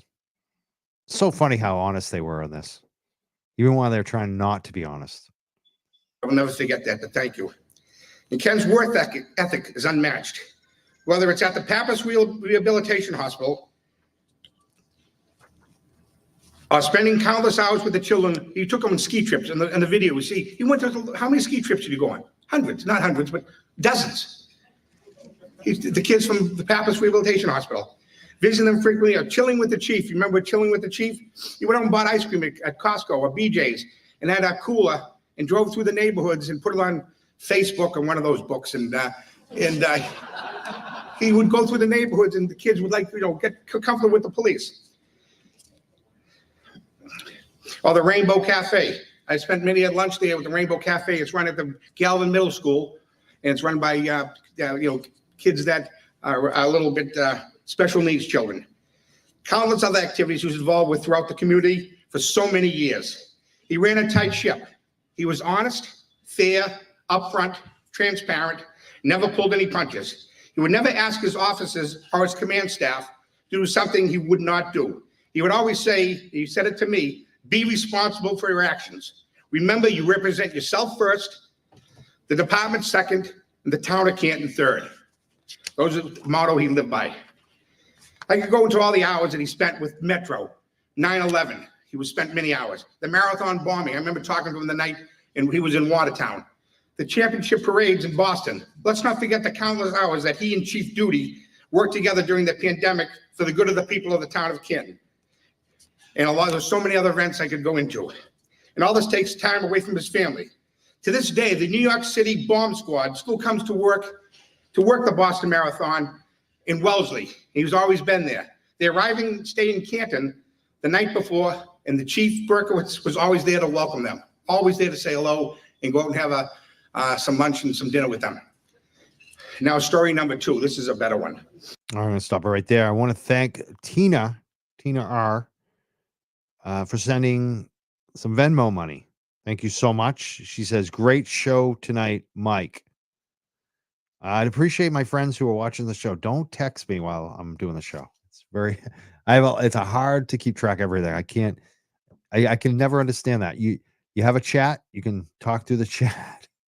People send me the text messages and the instant messages on Facebook during the show. I don't read any of that.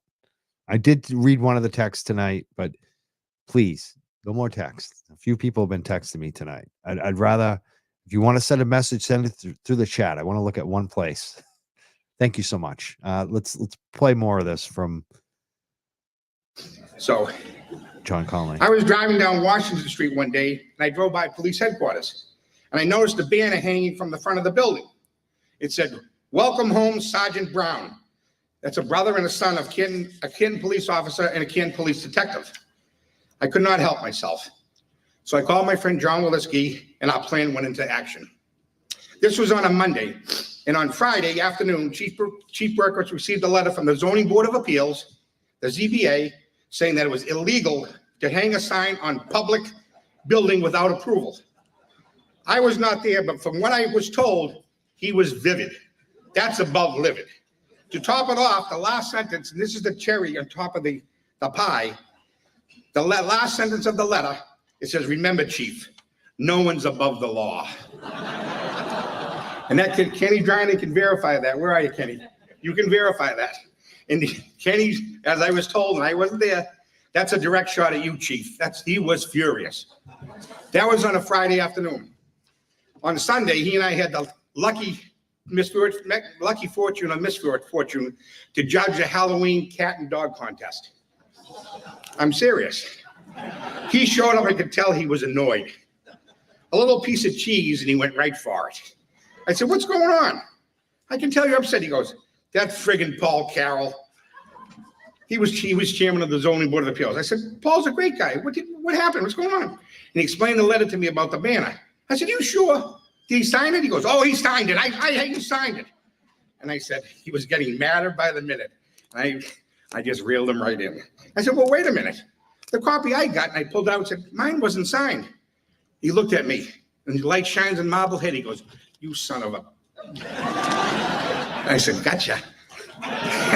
That's a true story, right? Oh, yes. And I mean, I was warned. He told me, "Just remember, I have the last shot at the microphone, so just remember that." I'm almost done, honestly. The chief is a tremendous family man. Nothing is more important than family. On major holidays like Christmas and Thanksgiving, etc., he would buy bagels and goodies and bring them down to the station, show up early in the morning.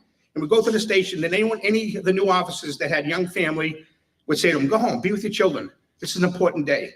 And he would work there all day or as long as he had to. That's the type of person Kenny Berkowitz is. Your incredible work has left an amazing legacy for those following in your footsteps. Congratulations on a remarkable career and your retirement. You have helped so many people throughout your career. As you retire, I want to personally thank you for your dedication and your service. If we had more police officers like you. All right, we got some more comments. Denisha, I'm just going to say to Denisha, I didn't come here to be made sport of, but I'll read your comment. She says, "Jen, I agree completely." I think she's agreeing completely about Helena Rafferty's haircut. I supported Helena's haircut. She says, "Mike, you do need a good cut for sure." So she agrees with me on that. I do need a haircut. And Jen, I agree again. "Oh, shut up, Mike." I can't shut up. It's my show. I got this other guy in the comment telling me I don't talk enough.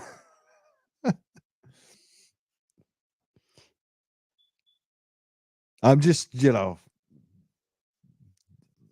in awe of John Conley.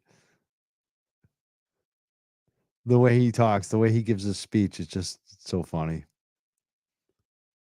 All right, let's go. Be a better world. Thank you for being a friend, and thank you for being you. Godspeed, my friend. Godspeed. And I do have not a proclamation, but a plaque, just what you need. And it says, yeah.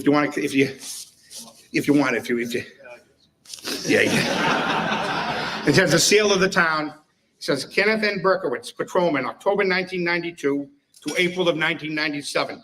Sergeant, April 1997 through October 1999. Lieutenant, October 1999 through February of 2005. Police Chief, February of 2005 through June of 2022. So the Select Board, on behalf of the town of Canton, extends its sincere congratulations as you retire after 30 years of exemplary service. Your dedication and commitment to the community is hereby recognized and appreciated. The Canton Select Board, June 2022. On behalf of myself and the board and the people of this town, I can't thank you enough. Thank you, Chief. Thank you. Thank you. Thank you. No cash. Huh? No cash. No cash. No cash, he says. I guess he didn't get enough grift. I guess Berkey didn't get enough pay or under the I mean, it's not no cash, he said.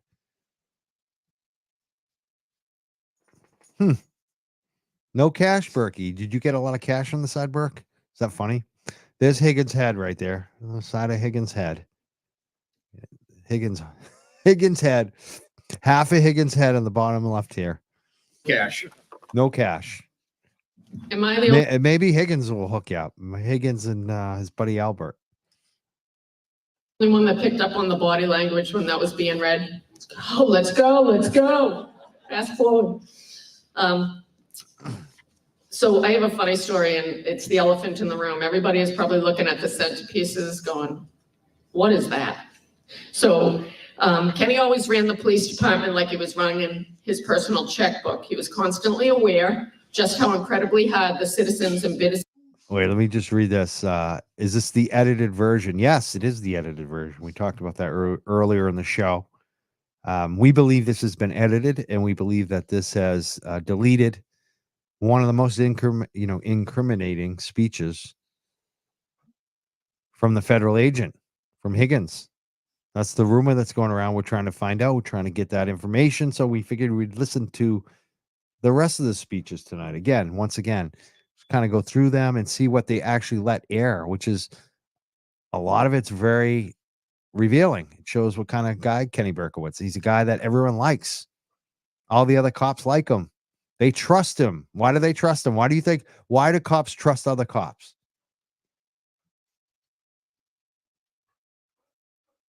I think it's pretty obvious. He's a guy who would fix things for them.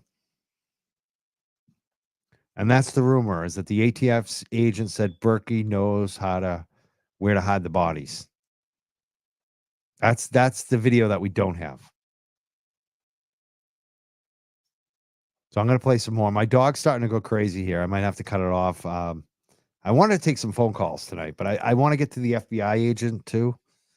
So we're going to play a little more. I may dip out of here on the commentary, but we're going to play more, and I'm going to try to deal with my anxious dog here too. Business owners in town worked for their money, and he never took funding for granted. In his 17 years of chief of police, I don't think he ever asked for a transfer, and if he did, it was for a very good reason. Kenny had a wonderful uncle, Uncle Ralph, who grew up in the Depression era and was a realist. He always said, "Ausgewerfen the Geld," which is Yiddish for throwing money out the window when he saw something he deemed unnecessary or wasteful. That is how Chief Berkowitz navigated through his tenure, with Ausgewerfen the Geld being a guiding principle for his financial decisions.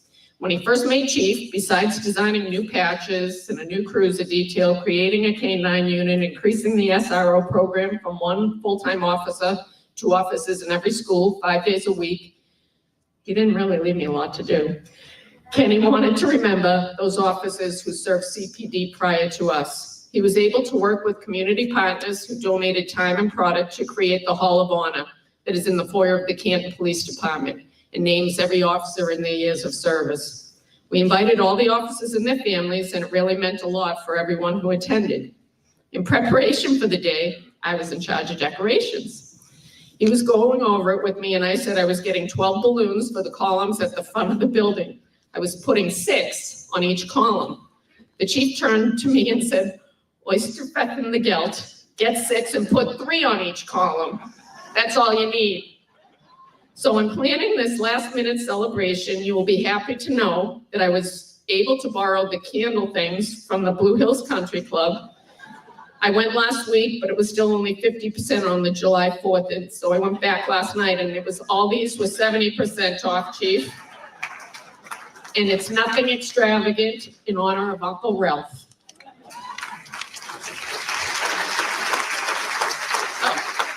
So our next speaker is William Galvin, our state representative.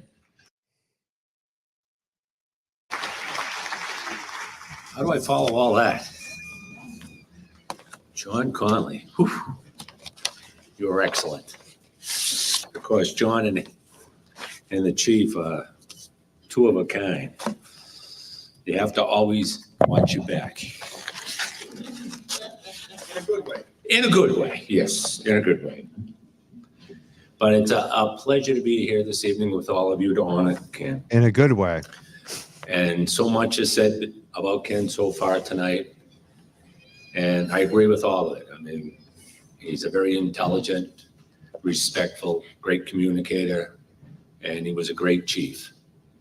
And when he said he was going to retire, I put a picture on Facebook congratulating him on his retirement.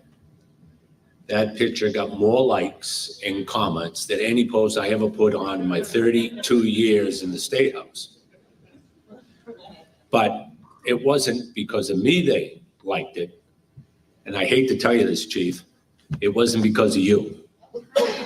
Because the picture, if anyone remembers it, was on Facebook, was a police car with the chief and his son, Ben. And it's because Ben was in the picture is why he got so many likes.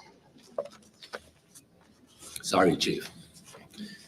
And I was listening to the comments, and I was listening to John, and he said, behind every great man is a great woman.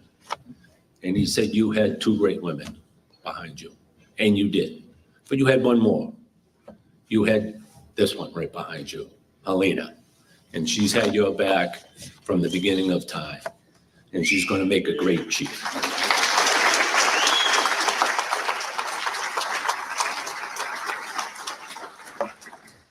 I don't have any embarrassing stories, so you're lucky.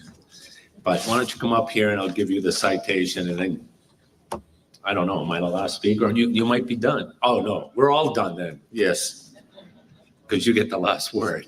Yeah, that's right. Remember, I'm nice, okay? No, you were- This is from the Commonwealth of Mass, the House of Representatives. Be it hereby known to all that the Massachusetts House of Representatives offers its sincerest congratulations to Chief Kenneth Berkowitz and recognition of your well-deserved retirement after 30 years of dedicated service to the citizens of Canton as a member of the Canton Police Department and 17 years of devoted service to the members of the department as Chief of Police. The entire membership extends its very best wishes and hope for future good fortune and continued success in all endeavors. Given this, the 14th day of July, 2022, signed by Speaker of the House, Ronald Mariano, and offered by your state representative. So congratulations.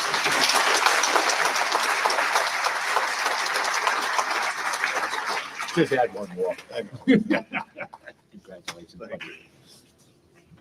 So Representative Galvin has been awesome throughout my tenure, not only as a police officer, but especially as a police chief, and helped us a lot.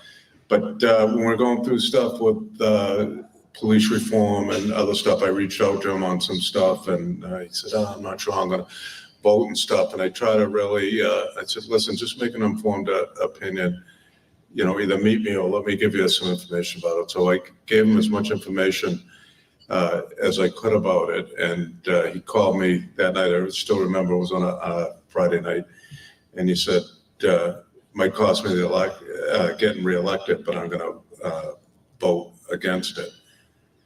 And, you know, I hope it works out. So I said, okay, thanks. And then, so I was actually patting myself on the back a little bit about it. And then someone else said, it wasn't because of you, it was because of Paula, his wife. He said Paula's father was a longtime police officer in Canton, Rob Russell, and did a great job. He goes, if he had voted for it, all the stuff would have been on the porch when he got home. So I thought it was me, but I know it was Paula. Thank you.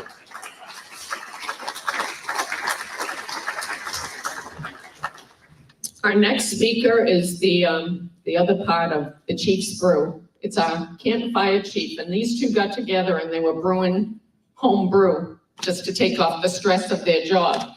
Charlie Duty, come on up.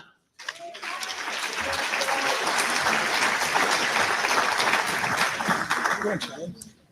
Is that the short guy turn of the microphone? It's fine, no problem. I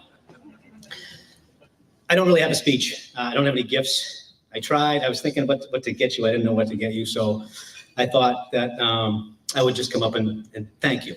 There's so many things to thank you for. You know, Kenny and I have been working together for 15 years, and it's been a great 15 years. And I want to thank you for a lot of things. I want to thank you for telling. I want to stop it right there for 1 second. I want to go back because we were just hearing something about police reform. Now, if I'm hearing this correctly, William Galvin just basically said that it sounds like he voted against police reform, which would create the post commission, I believe. I think that's exactly what he was talking about. This is the commission that reviews police officers and decides whether or not they should continue to be certified to keep their jobs after they do bad things. They just decertified one of the police officers involved in the Sandra Birchmore incident, with two more of them, expected to also be decertified. Looks like Kenny Berkowitz was against that. If I'm hearing that correctly, and that he pressured Galvin to vote against it, and then thought that it was because of Berkey. Berkey thought, that he influenced Galvin here to vote against police reform. That's what it sounds like to me. And then he realized that Galvin's wife, her family were cops, so that was probably the reason why. It just shows you again, Berkowitz covering for the cops, covering for the good old boys. Let's listen to that again. Deserved retirement after 30 years of dedicated service to the citizens of Canton as a member of the Canton Police Department and 17 years of devoted service to the members of the department as Chief of Police. The entire membership extends its very best wishes and hope for future good fortune and continued success in all endeavors. Given this, the 14th day of July, 2022, signed by Speaker of the House, Ronald Mariano, and offered by your state representative. So congratulations.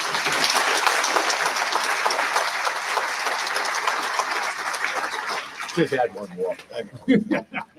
Congratulations. So Representative Galvin has been awesome throughout my tenure, not only as a police officer, but especially as a police chief, and helped us a lot. But when we're going through stuff with police reform and other stuff, I reached out to him on some stuff, and I'm not sure I'm going to vote and stuff. And I try to really, I said, listen, just making them. He sounds like Kevin. I helped him with some stuff. You had to vote on some stuff. We talked to him about some stuff. Informed opinion, either meet me or let me give you some information about it. So I gave him as much information as I could about it. And he called me that night. I still remember it was on a Friday night. And he said, might cost me getting reelected, but I'm going to vote against it. I'm gonna vote against police reform for the cops, against my constituents. It might cost me my office, but I'm gonna do it for the cops. That's what Galvin basically told Berkowitz, which Berkowitz wanted to hear. This is Berkowitz. This is telling you exactly who he is here.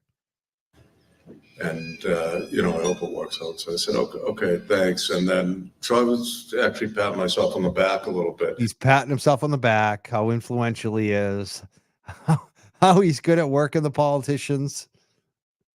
It's like he worked John Connolly when John Connolly's brother died. This guy has a network. He knows how to work the system. That's what this screams. He even knows how to influence the politicians to control their votes. This is not what a police chief should be doing. They should not be doing politics with politicians at the State House to protect themselves, to protect their officers. They're bad officers. About it, and then someone else said, it wasn't because of you, it was because of Paula, his wife. He said Paula's father was a longtime police officer. So it wasn't Berkey's influence. It was the family relationships of Galvin.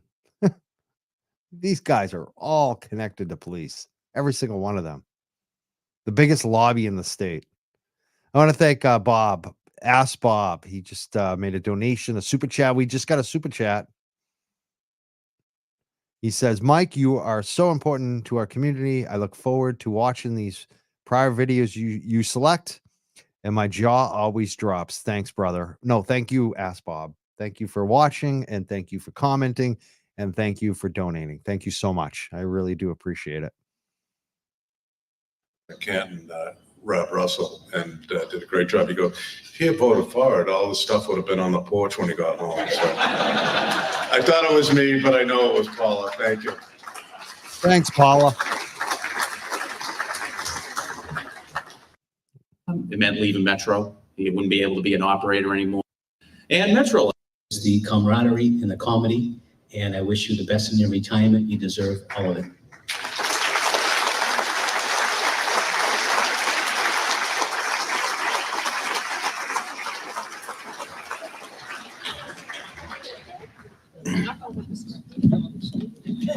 Gotta adjust the mic back up. I don't have the exact date right in front of me, but this was after John O'Keefe died. Shortly after, not much long, not it was pretty recent. So this was after this event happened after John O'Keefe died.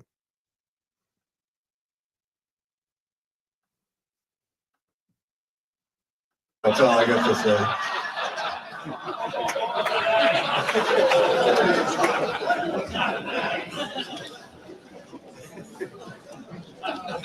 Before we go on, I just want to recognize some people that are out there that, Chief Peter Bright and his wife Bobby. I know the chief would like me to shout out. Where are you, Chief? Oyster Fest and the Gelt doesn't count there. Those are his. shortly thereafter had some, Gotta adjust the mic back up. That's all I got to say. And so many others. We are now moving on to. Well, let's go to this panel. Gotta adjust the mic back up. That's all I got to say.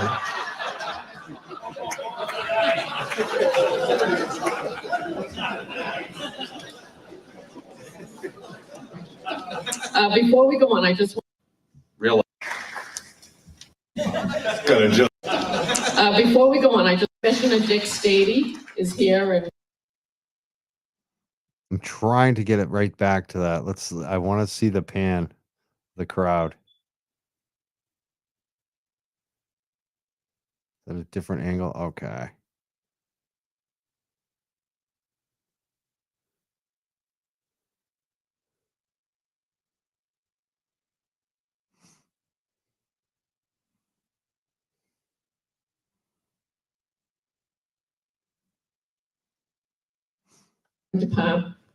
Franklin Police Department, who's representing a bunch of different police chief organizations.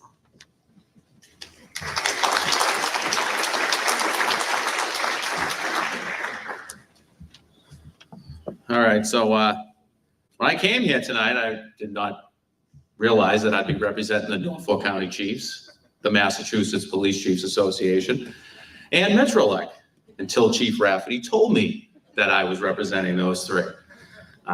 So I'm going to be shooting from the hip and do the best I can. But one of the things is I'm mostly going to get some things about Metro that I'd like to talk about. I've known Kenny now for about 25 years, which is as long as Metro's been in business, due to the fact that when I joined, he was already there. And that was at a time when we had more hair, darker color, at least I did. And our waists were definitely a little bit thinner at that time. But we ran the RRT together. And I can remember around 2005 having those conversations where, if Kenny, I think he'd admit it, he was a bit apprehensive about taking the chief's job when it came around in 05. It meant leaving Metro. He wouldn't be able to be an operator anymore. It's a little scary. I just did it 6 years ago, and I can admit it's a change. But one thing I can say is I think there are people all throughout Massachusetts in this profession, different organizations like Metro, the Mass Chiefs. I mean, beyond Canton, his leadership and everything went well beyond that. Kenny took over as president and did it for 5 years at a time when there was a lot going on.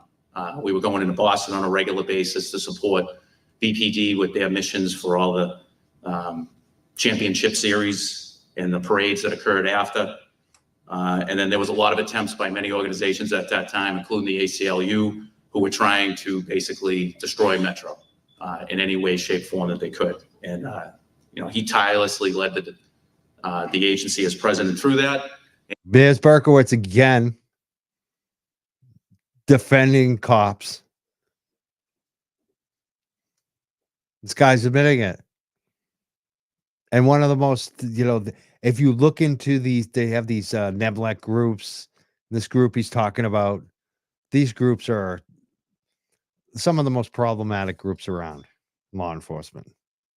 There's a reason why the ACLU was questioning the group he's talking about here. Berkowitz again. This is who he is, a guy who defends cops. And, and it's now a From the much ACLU. stronger and better organization than it ever was. I would say for myself, I know many people have already said it. You were the first person that when I remember becoming chief shortly thereafter, had some things end up happening, and I would, you were the first call that I made. Always had an answer or point you in the right direction. Usually with some things happened. Well, I wonder what things happened.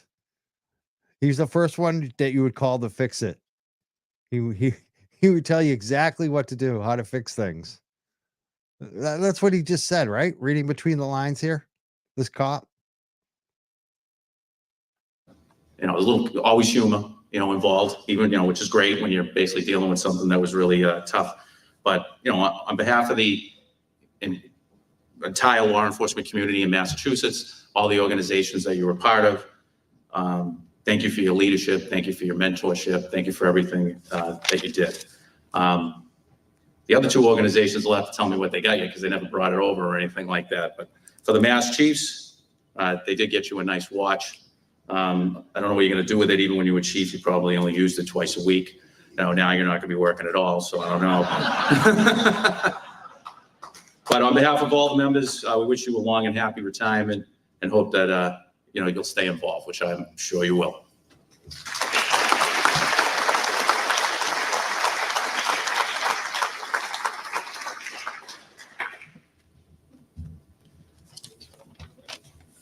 Wow, it's awesome. Just what I was wanting, a Rolodex watch. It's awesome. I wanted a Rolodex watch. A Rolodex watch. Did he really say that? A Rolex? No, not a Rolex, but a Rolodex? Kenny Rolodex. Kenny had the Rolodex. Yeah, he's got all the contacts in law enforcement and with politicians. He can fix anything. Now he's got a Rolodex watch. Thank you for the Rolodex watch. Kenny. Rolodex, or you say Timex?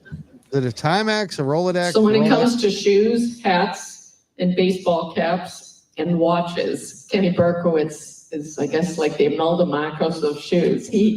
Oyster Fest and the Gelt doesn't count there. Those are his favorite things. He's got shoes, he got hats and watches. He likes toys, he likes clothing. Kenny Berkowitz. I don't trust the guy that likes too much jewelry, shoes, watches, things like that. Kenny will do a favor for a watch, I bet. Shoes, hats, and watches. Our next speaker is also another federal agent. It is he doesn't own a boat, but he's on Miles's boat all the time. Tommy Baker, Secret Service, retired I'm going to skip through this. We already watched this. We already watched the. the special agent Secret Service. You're the best. You trust them. Israel. Yes. So there's a We'll skip this. 2 words with a hyphen. schmoozer, character, reliable, truth. You know what you get. Can't read my writing. The Columbo of Canton. Gregarious, loyal, and cheap. Loyal to who? I think Helena hit that. So I'm They've talked a lot about his cheapness, calling credit card companies. It's interesting. You know what his relationship with money is, especially when he was looking for money when he got one of the awards. I was a real cop. I actually did real police work. Oh, this is I didn't announce who this is. This is Dan Linsky, a former big time guy with Boston Police Department. And then became a boss, state police, and anyone who could come and help us. We wanted it all. And so this is basically a guy, Dan Linsky, right here, who was probably a boss of Brian Elmer, the Boston police officer. More connections between Berkowitz and this whole cast of characters here. were always there for us. And quite frankly, we owe all of you in this room from Metro-Lec or other agencies. So we all owe each other. We all got each other's back. That's A debt of it's gratitude. all screams. We owe each other. We just trust. We back each other up. Never cross that thin blue line. That's what this all screams to me. We never gave what we got. We never gave what we got. What does that even mean? We never gave what we got. You were with us through thick and thin, during hard times, good and bad, every step of the way. And no more so than that week in April. And we get hit hard. We get hit really hard. And we had to stand up and dust ourselves off. And quite frankly, it was comforting to have Ken, his team, and others around us. And I'll just go through some quotes that I remember during the course of that week. Are you okay? What do you need? How can we help? How's your girl? How's your guy? There it is again. How's your girl? How's your guy? How's your family? This is how Berkowitz operated. He knew he knew your wife. He knew your kids. That's why they trust him. He's got their back.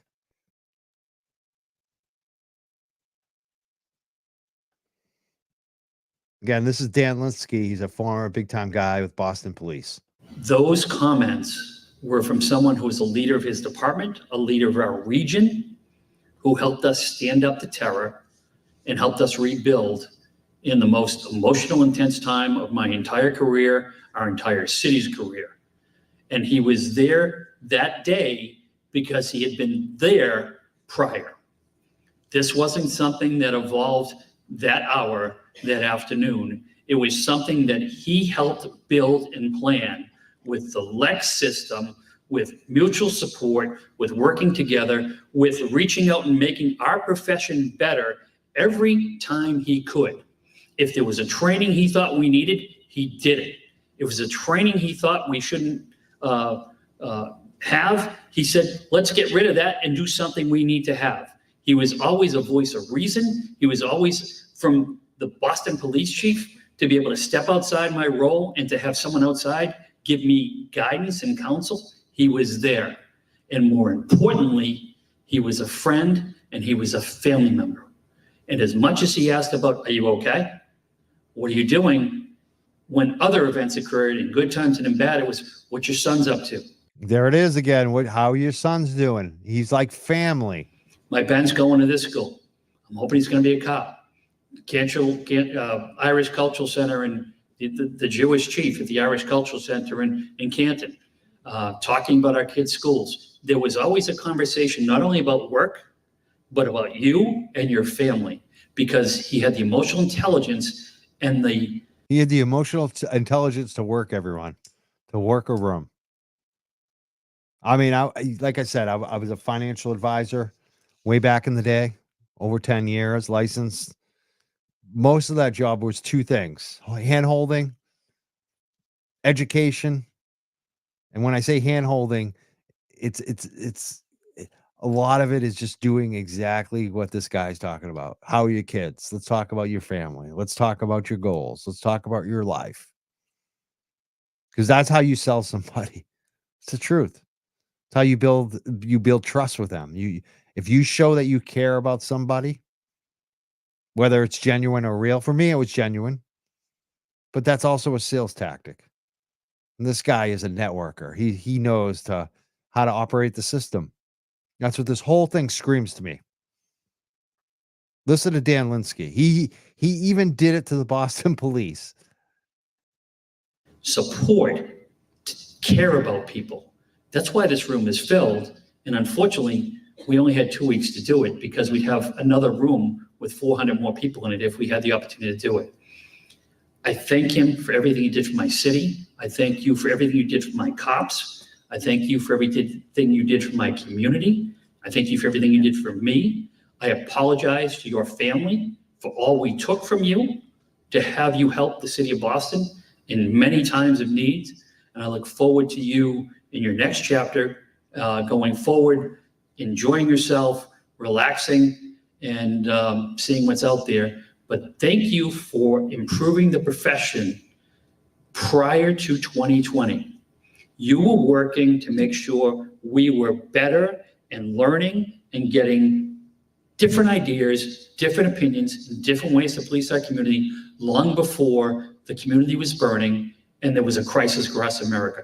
You were working to make sure we were the best. Thank you. Yeah.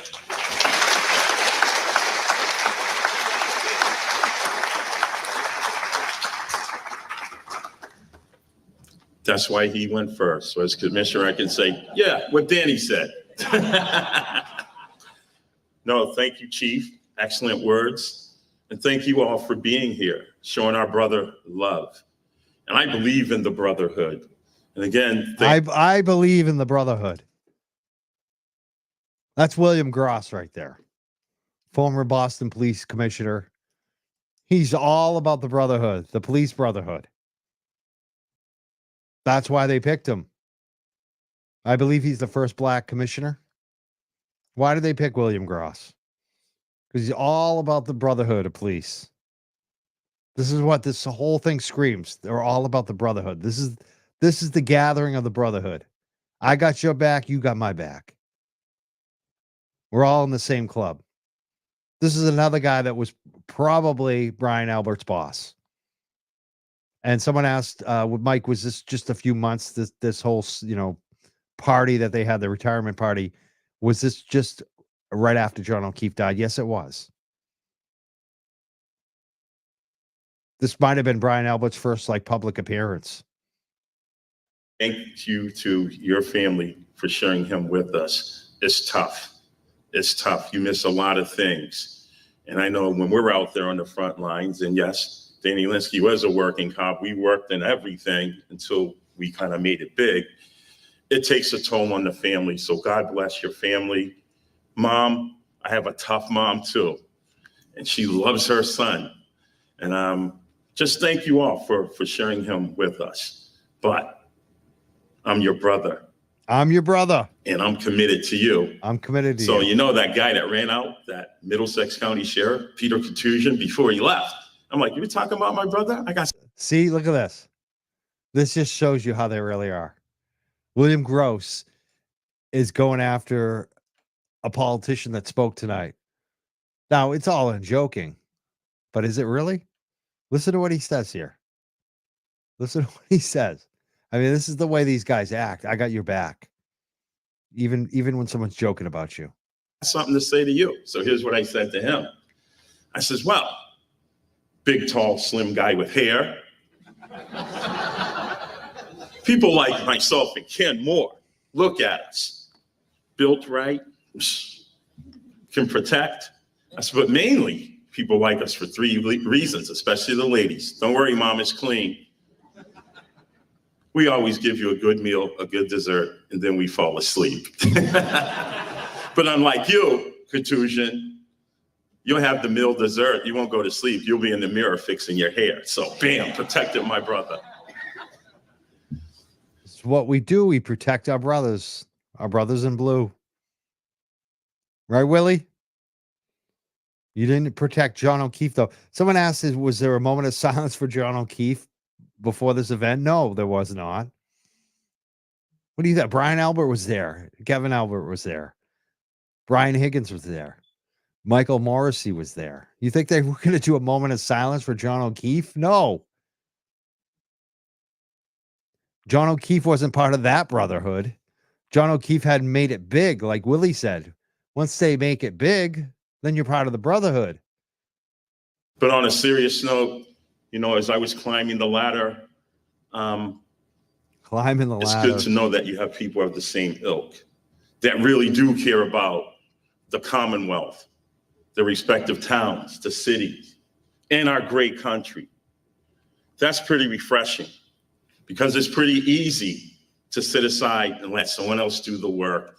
But then there are those, especially our state, local, and federal partners in this room. We always had to step up to the plate. But let me remove the word had. We willingly did so. We ran towards danger.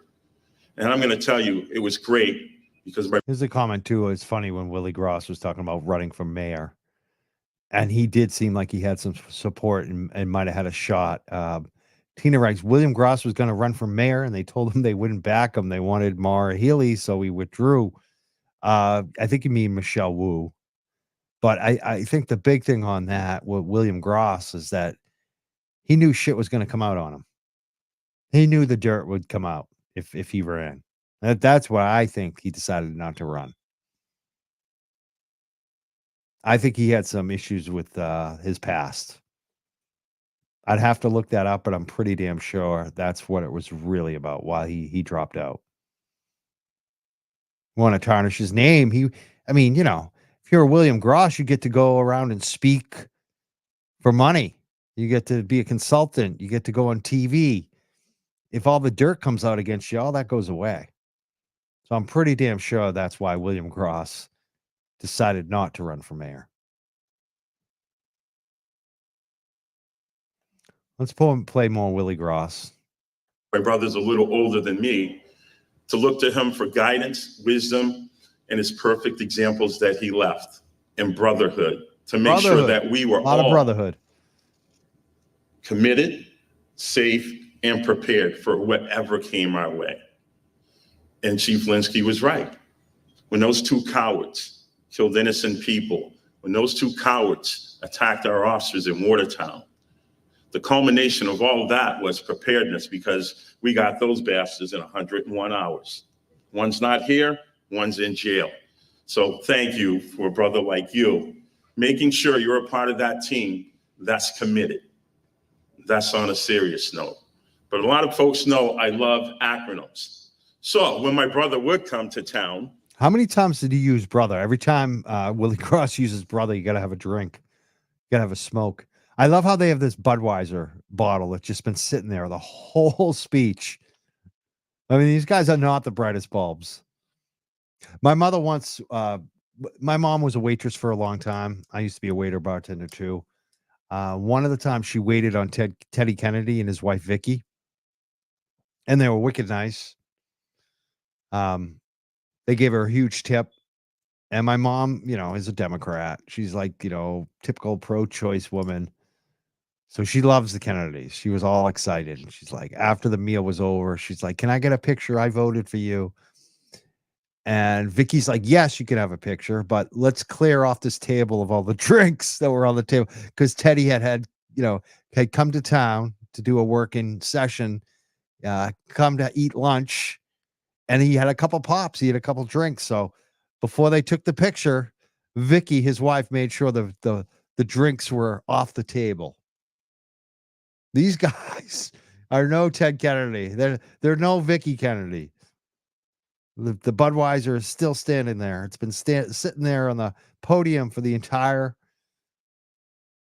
event. In Boston, he wasn't Ken Berkowitz. He was KB, cool brother. And I was CB, Chocolate Belichick. Look at these clowns. I mean, seriously, cool Berkowitz. Like, Cool brother. He was the cool brother. I'm the chocolate Belichick. I mean, what is these guys are like teenagers. This reminds me of like when I was in high school. Like the dudes we'd hang out, we'd all have nicknames for each other.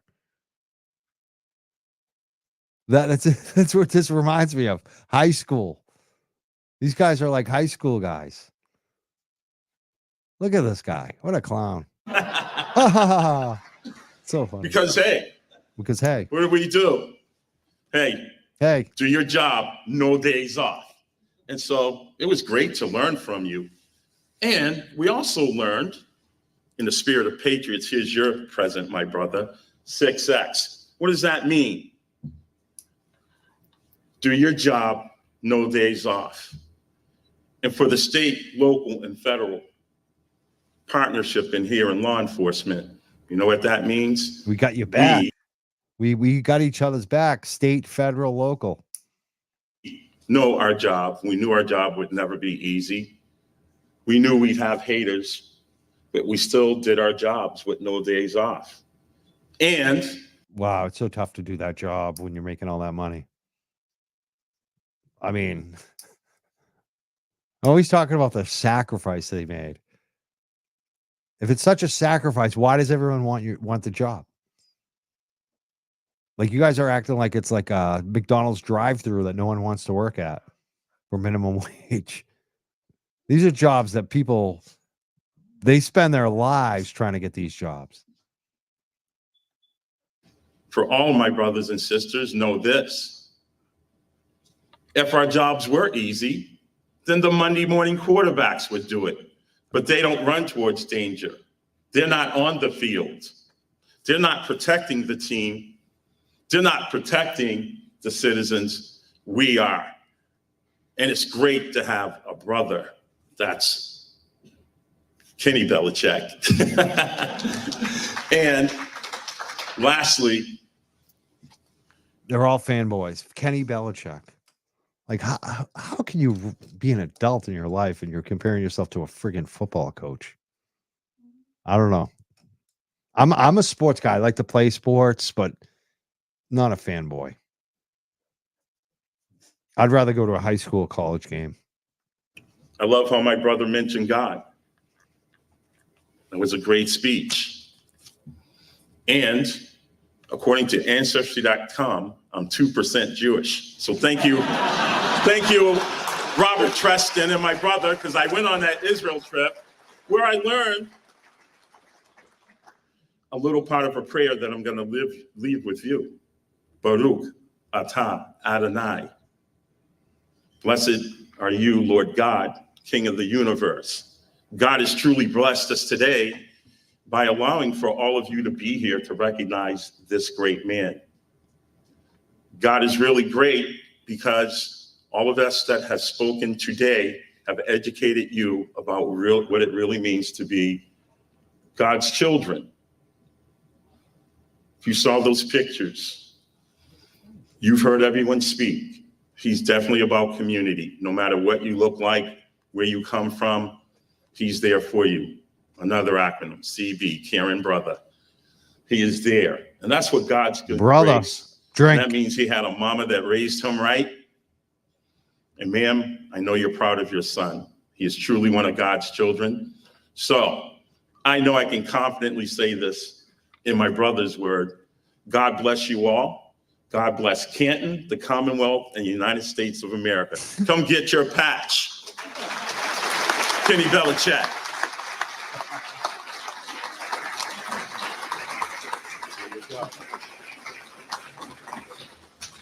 Thank you, Chief, for the invite. Thank you. My sister.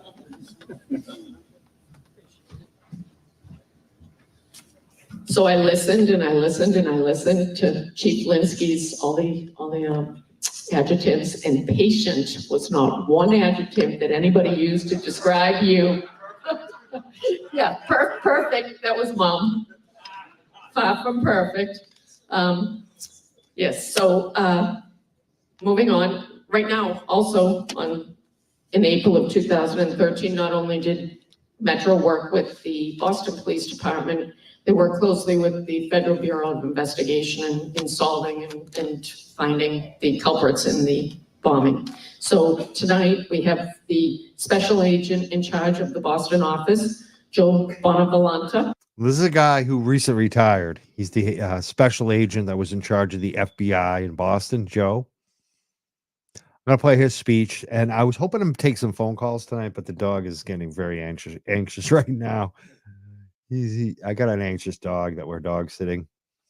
The girlfriend's out at the movies, so I'm hoping she might be back. We could take some calls. Maybe I'll take a couple calls, but let's listen to what the head FBI guy says about Berkowitz.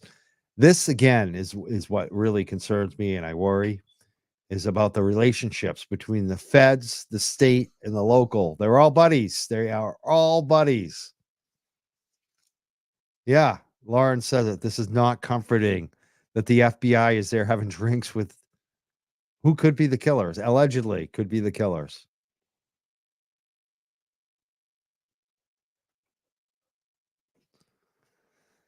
Let's play it. I hope I said that right because I'm very Irish and that's very Italian. And resident agent in charge, Kate Kelly, here to make a presentation. Go to your bed. Good evening, everybody, and Tommy Baker, my former colleague in Secret Service, thank you very much for letting me know what that camera was there for. I actually just thought that usually at retirement parties, you're taping it for, posterity, as time goes on. I didn't realize it was going to be on Canton cable, so that dramatically alters what I was going to say here tonight, but I'll do my best. So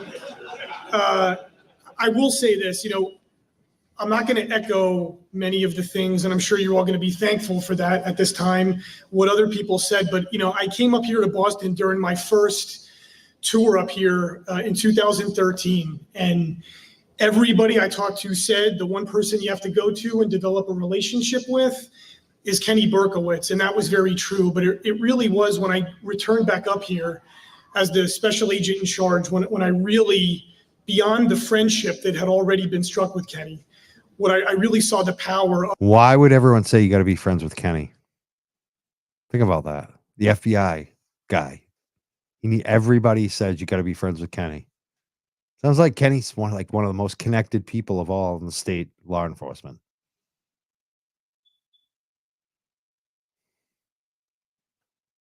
So here's the head of the FBI in Boston at Berkowitz's retirement his ability, like you've heard, to bring people together, to network. And you've heard certain examples, but from my perspective, in the world that we live in the FBI, especially the FBI Boston division, which, as Kenny knows, is one of the largest field offices in the country for the FBI. Oh, shit. We got a super chat. I think you got a super chat. Thank you so much.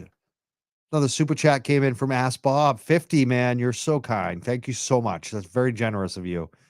He says, Mike, I am so dedicated to the John O'Keefe, Karen Reed story, watching you, Turtle Boy, the Glare, and as a Canton resident, our town's corruption. But nothing I've watched has had an impact on me more than your commentary over this video. I am sick but enlightened. I'm glad you're watching, Bob, and I'm glad to hear that Canton people are watching. Thank you so much. It's a good comment, too. Thank you. A lot of good comments going. I'm enjoying tonight, too, with no guests. Usually I like to have the guests, but tonight it's just kind of laid back. Didn't even know if I was going to do a show. Wasn't promoting it. Got a pretty good audience. Getting larger throughout the night. So I really thank you all for watching. And I thank you for the super chats.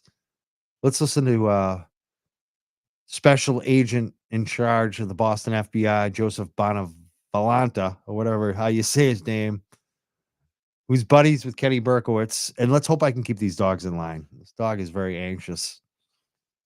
He doesn't like being down here. He's not as usual. So I'm having a tough time with one of the dogs. I do want to take calls tonight. I'm not sure if we'll be able to. I'm going to try to maybe take a couple. We'll see. We'll see how this dog, if he's starting to act up. I think he wants to go back upstairs.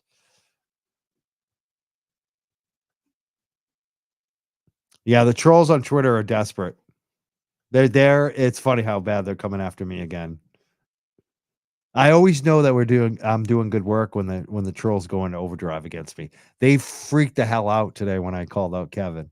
They got very upset. And it's funny because I thought they might be upset with Kevin because Kevin is selling them out. He's bringing Turtle Boy. He wants to bring Turtle Boy, Sean McDonough, myself, the Glare, all the people he's bashed on now. He's courting to try to get on his channel. You know, so you'd think they would be mad at him, but they're mad at me for calling it out. It's pretty funny. So let's watch more of this. The FBI special agent in charge of Boston, who just retired shortly after the speech he gave. Cover 4 states in New England, and there is always something going on. And from our perspective with Kenny's partnership, especially in light of the current threat environment that we're in, and unfortunately, it's an incredibly serious one right now when you look at under the counterterrorism realm, how the threats have elevated not only in the international terrorism realm, but over the last several years, the domestic terrorism realm. And you look at what we do through our Joint Terrorism Task Force in the FBI, and Kenny has been one of the most integral members of the JTTF. He's a member of our executive board, and that carries a tremendous. Well, that's the thing. Lady Baker said you can pause, bring the pup up where she is more comfortable. Well, the thing is, I can't leave this dog alone. They've ripped up couches here before. It's not our dog. It's a dog who's visiting. And I got to say, he's very attached to my girlfriend. So he gets a little anxious that she's gone. And now that he's in the basement with me doing the show, he's a little freaked out. It just the way he is. And if I let him upstairs by himself, who knows what he could do.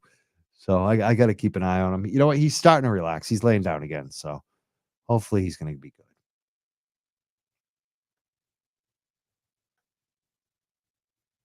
What kind of dog? I don't even know. I love this dog, though.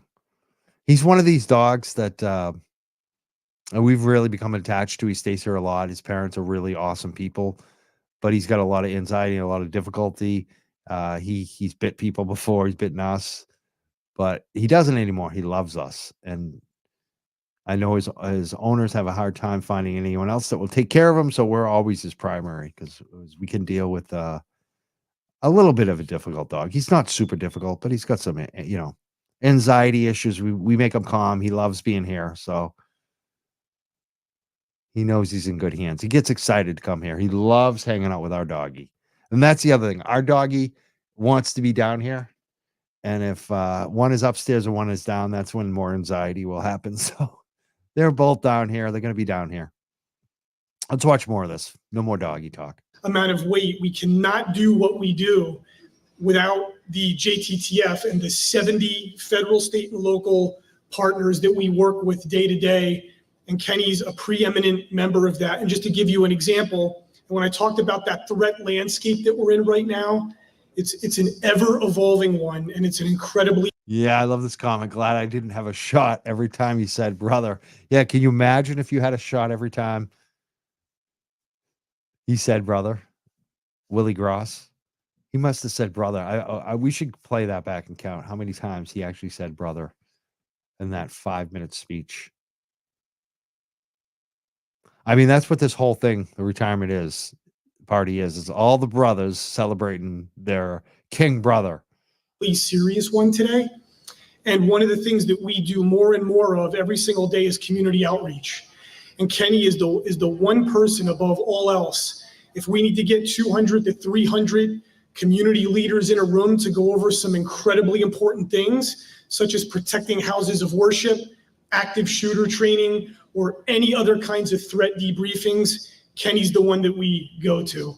And so for that, we are incredibly grateful. And we just have a few things here for you, Kenny. And I know in the past, some of our other federal partners like to make fun of us for many things, but this in particular, because they accuse us of rolling in with like the largest plaque. And I just want to let you know, it's a very big plaque. But to be honest with you, it's very small in content. It's just a big frame. So that, but really, this is our badge over Boston, Kenny. and we don't give this out at every retirement function. You've definitely deserved it. I'm not going to read it to you. You can do it at your leisure. And we special also were award able for to the- get you assigned. A special award from the FBI that they don't give to everybody.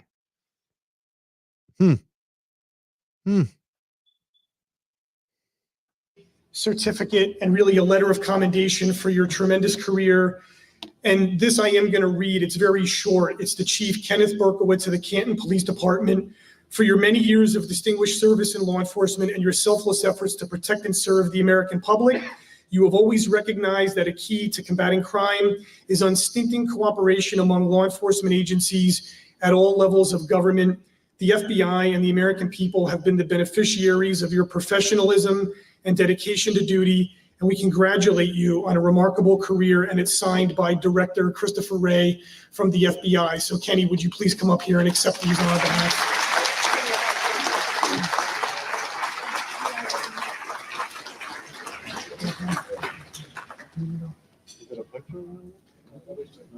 No, everyone's got it. I don't know who that lady was that just hugged him, but I believe she's also with the FBI. Did you see that woman hug Berkowitz?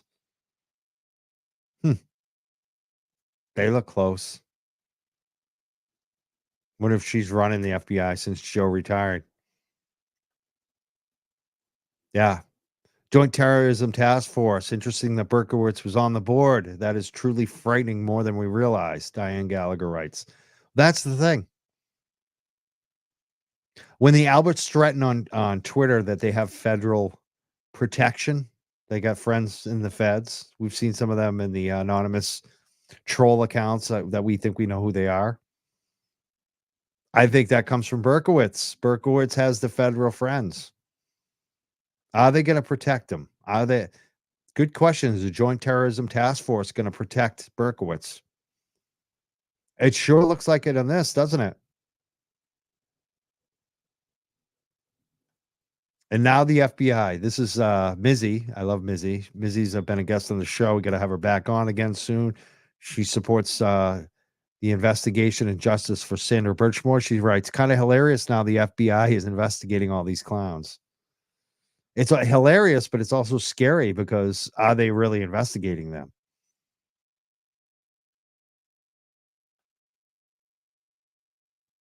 You know?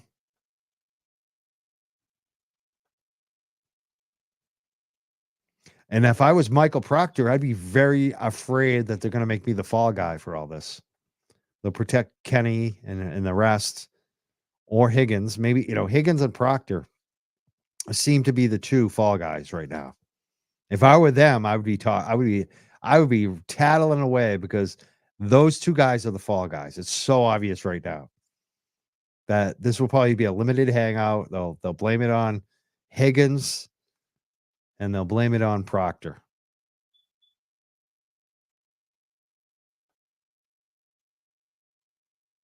If I were those two guys, I'd be looking for a deal. It sounds like Higgins already made a proffer with the Feds, so yeah, Proctor. If I was Proctor, I'd be talking. Not talking to Grant Elizabeth, talking to the Feds. It's on Canton Cable. Yeah. It's on Canton Cable. Oh, another microphone to put up a little bit. So whatever you call it, I always, thought, I'm like, geez, the FBI's got such a bigger plaque than ATF, Secret Service, everybody else. So, yeah. Oh, geez. See, look at this guy. Again, it's all about status with him. Who's got the bigger plaque? That's what's important. Who gave Berkey the bigger plaque? It was the FBI, not the ATF, not the Secret Service. That's what's notable. How big was the plaque that you gave me, Berkey? I mean, this guy, look at his fancy suit. Friggin' cop from Canton with the fancy suit and all the tributes. He's got a lot of tribute awards here.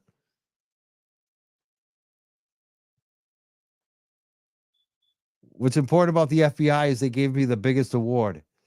They gave me the biggest plaque.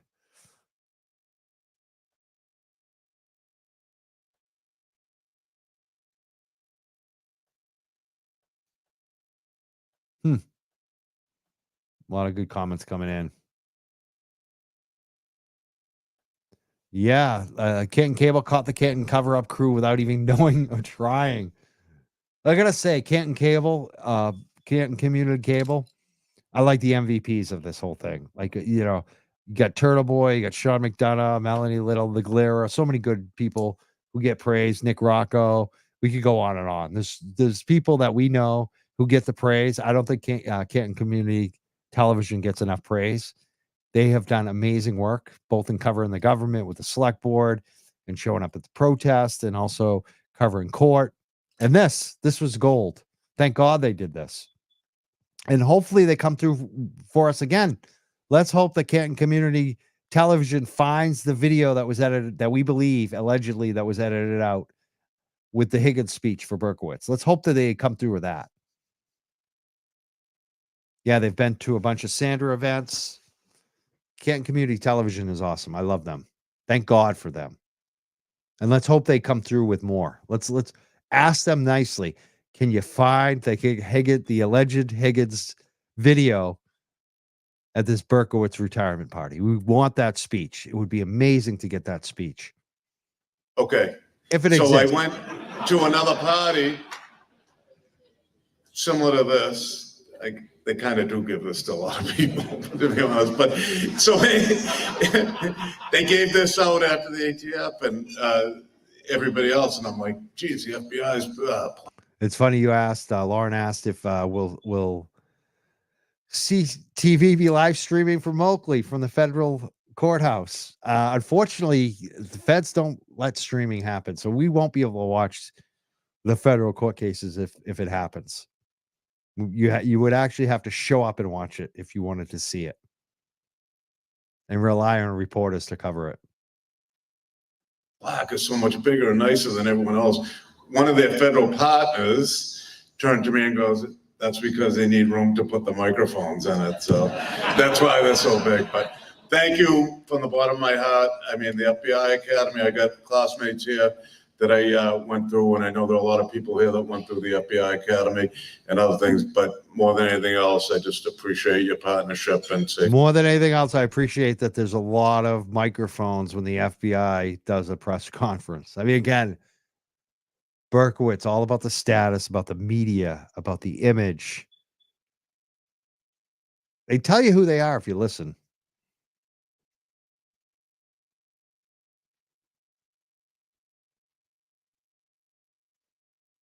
You know, they really do tell you. Garden community. Thank you, Brian and Kate and Joe, obviously. Thank you.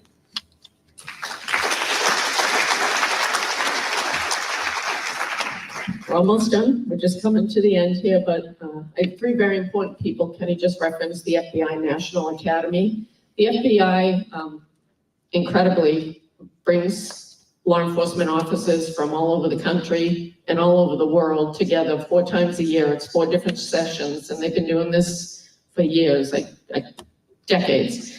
And incredible friendships are cultivated down in Quantico, Virginia. It's a 3-month session, and only, I believe, 1% of law enforcement officials in the world and country get to go. Canton, the select board has been wonderful in sponsoring command staff from the Canton Police Department to go. But 3 of the members of Kenny's class from all across the country have come tonight to just pay a special little tribute to him. And after them, Ben will be coming up.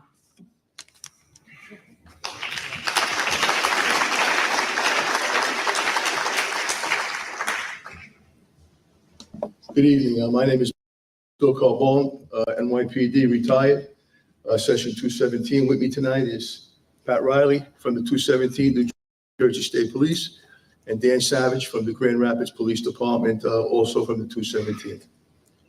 As Elena stated, going to the FBI Academy is 1% of 1% of law enforcement from a guy to learn.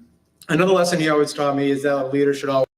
There's friends that have helped me see different ways of looking at things, friends that have helped me get courage when I didn't have it, and friends that told me I was wrong, and that I should try to see it their way. You helped me grow both personally and professionally, and I'm really, really grateful for that.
When I look back at my career, my entire tenure as a police officer, I can't think of one single thing that I accomplished solitarily. I always had so many partners, and most of them are in this room tonight. Whether it was making an arrest in my younger days with my partner, Johnny Ruane, or Chief Rafferty, wherever she went. I could never keep track of her when she was on the job, so I doubt I'll be able to keep track of her. Oh, there she is, okay.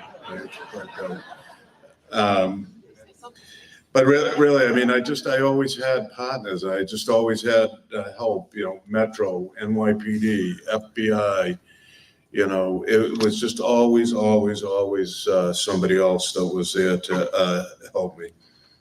To my fellow Canton department heads, and I know a lot of you are here tonight, and the town employees, the select board members, town administrators, I worked so closely with you for all these years, and I really thank you so much. I'm certainly going to miss working with such talented and devoted and dedicated people.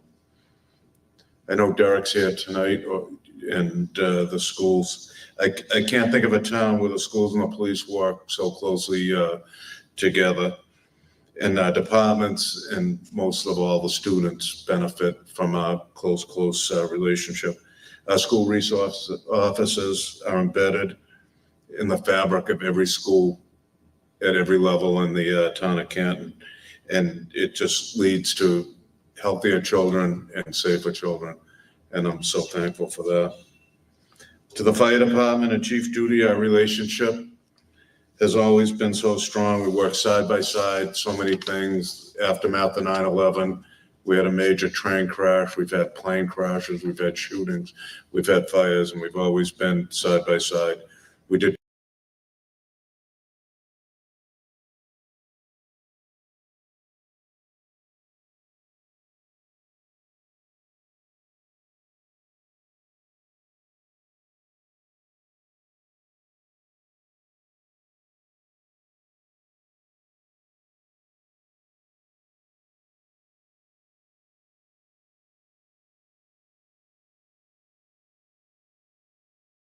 Basically, what I want to say is I called into the glare the other night too, just explaining to people that maybe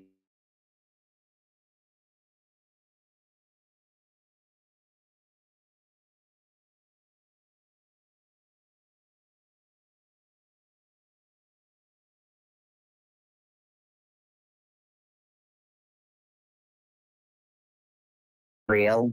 And being someone who was born and raised in Boston, the corruption is 100% real. These people do nothing but kiss each other.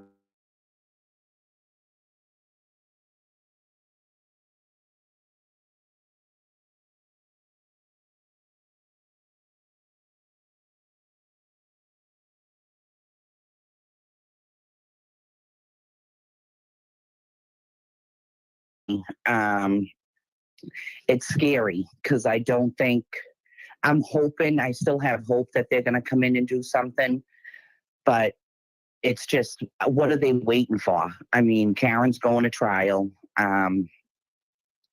Everything's going to start up next week. What are they waiting for? Proctor's under investigation. I mean, how long, he's already under investigation. So what are they waiting for? You know what I mean? They obviously they have enough to even put him under investigation. Right. So what are we waiting for? It's just, it's a big shit show is what it is. And are they doing it just to like calm people down? How long do we have to wait? We all know Karen is innocent. We all know these people are corrupt. They've been corrupt since the beginning of time. Boston is horrible. It's a racist city. It's known as a racist city. It's known as a corrupt city. It's known as our police just being scumbags. We need a complete overhaul of the whole thing. And how that happens, I don't even know. But these people aren't even funny. They're stupid. They all just pat each other on the back. They sound like idiots. And honestly, I've never been so embarrassed in my life to even be from this city. It's disgusting seeing these people like Coffin Dagger and Kevin, and these people don't even have a clue. They don't even know what's going on. They're literally just listening to these McAlberts that are a bunch of loser scumbags. They wouldn't even give Kevin and these people the time of day. Yeah, right. If none of this was going on, they would spit on them. They would step over them. They're scum. And like they hide behind all these fake accounts when we're all out there with our names and everything else. If you are so convinced, we all know they're lying scum, but if you are fighting for justice for John O'Keefe and that's all you want, and Karen Reed is guilty, why ain't they out there protesting? Why ain't they putting their names out there for the whole world to see, saying this is what happened and you don't know this like we do? They want to down the people. And why, they want to down the people. And why are they attacking all of us? Like they attack me every day. They attack people. I could go through the list. I mean, you've heard it on the show. How many people have been harassed? Like, oh yeah, it's disgusting. It's absolutely disgusting because they know that we are right. And once they went down that rabbit hole, they're such narcissist scumbags used to getting everything they want, when they want, how they want, that it's like a bitch slap to them. You know what I mean? How dare you? It's literally how it is. So now, even if they go to sleep at night and they know Karen is innocent, it's not about that anymore. It's about being right. It's about, like I seen someone comment saying it's a big circle jerk. That's exactly what it is. Don't you dare tell us what we can and can't do. And that's exactly what it's about. It's about Turtle Boy opening up a can of worms and calling these people out. That's exactly what it is. He's calling people out. He finds their dirt, like, because it's buried so deep. Their dirt is buried so deep, and they're like, oh, shit. How did he know that? How did he know that? You know what I mean? Because he dug deep and he found all the dirt. And so the thing is about Boston people, once we know, and we will fight till death. Yeah. Even if we're wrong, you know what I mean? Exactly. To get the truth to come out. And that's what we're doing. And we all know. You know? I mean, we all don't know. care. Yeah. We don't care. I don't care about no goddamn cops. Are you kidding me? And I don't care if they door. threaten me either. It's so true. It's like, you know, when for me, as long as I know that Karen's innocent, that's all that matters. And once I know that, right. And we all do. And that's how we all feel. And that's why those protesters are out there every single day, because they know. And people say, oh, this is turning into a circus. Look at all these people doing this and that. What about John? It's justice for John. That's why they're there. Yeah. Because of justice for John. What are you talking about? It's not about Karen Reed. Yes, she's innocent. 100% she's innocent. But it's about getting the right people to go down for his death, not Karen.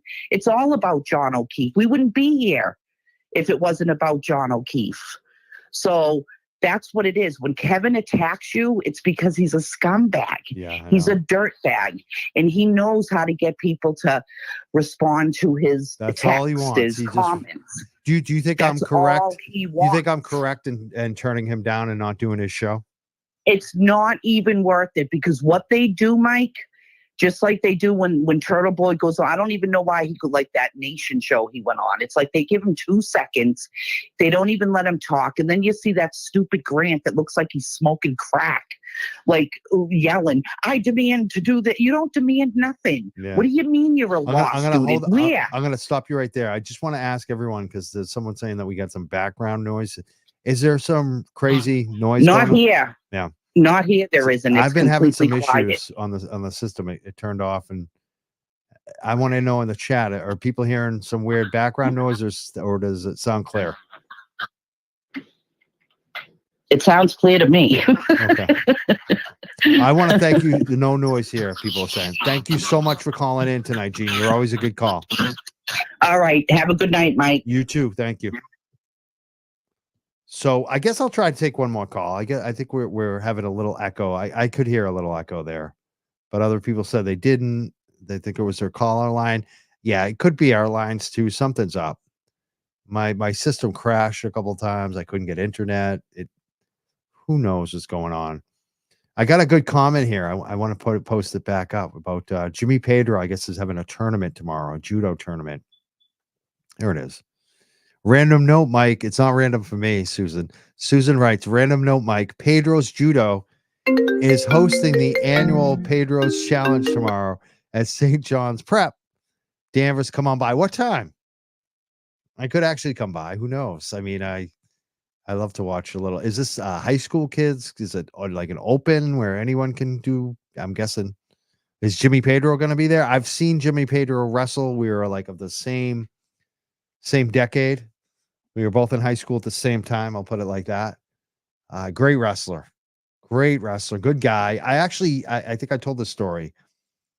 I helped him get a contract through monster.com after the Olympics when he won the bronze medal. I was a financial advisor for some folks who were the marketing people for monster.com. And they were like, we're going to sponsor some Olympians. And I said, oh, Jimmy Pedro, look him up. Sponsor him. Next thing I know, he was on the commercial for monster.com. So I helped get Jimmy some money, which is funny because I don't really know Jimmy, but I've seen him wrestle. And I know he's a good guy and great wrestler. Phenomenal wrestler. Saw him at the Lowell's back in the day. Good guy, too. Let's take this call. We got an unlisted number earlier. I don't like taking the unlisted numbers. We got a 781. Let's take this 781 call. Who's on the phone? Can you hear me? Yeah, we can hear you. Who's calling? Hey, this is Patrick. Patrick, is this your first time calling? Yes, it is. Awesome. I love first time callers. What do you got for us tonight?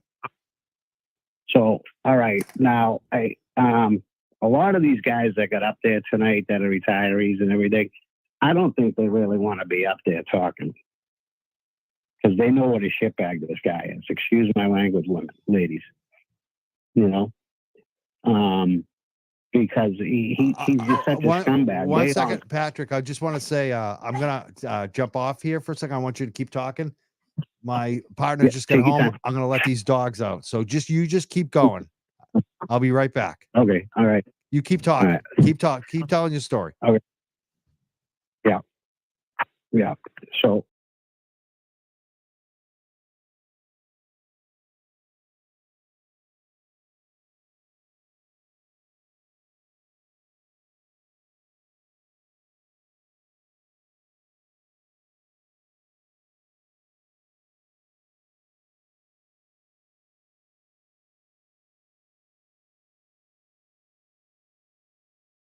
all know each other personally. They know what they do on the job, all the crooked shit that they pull, you know.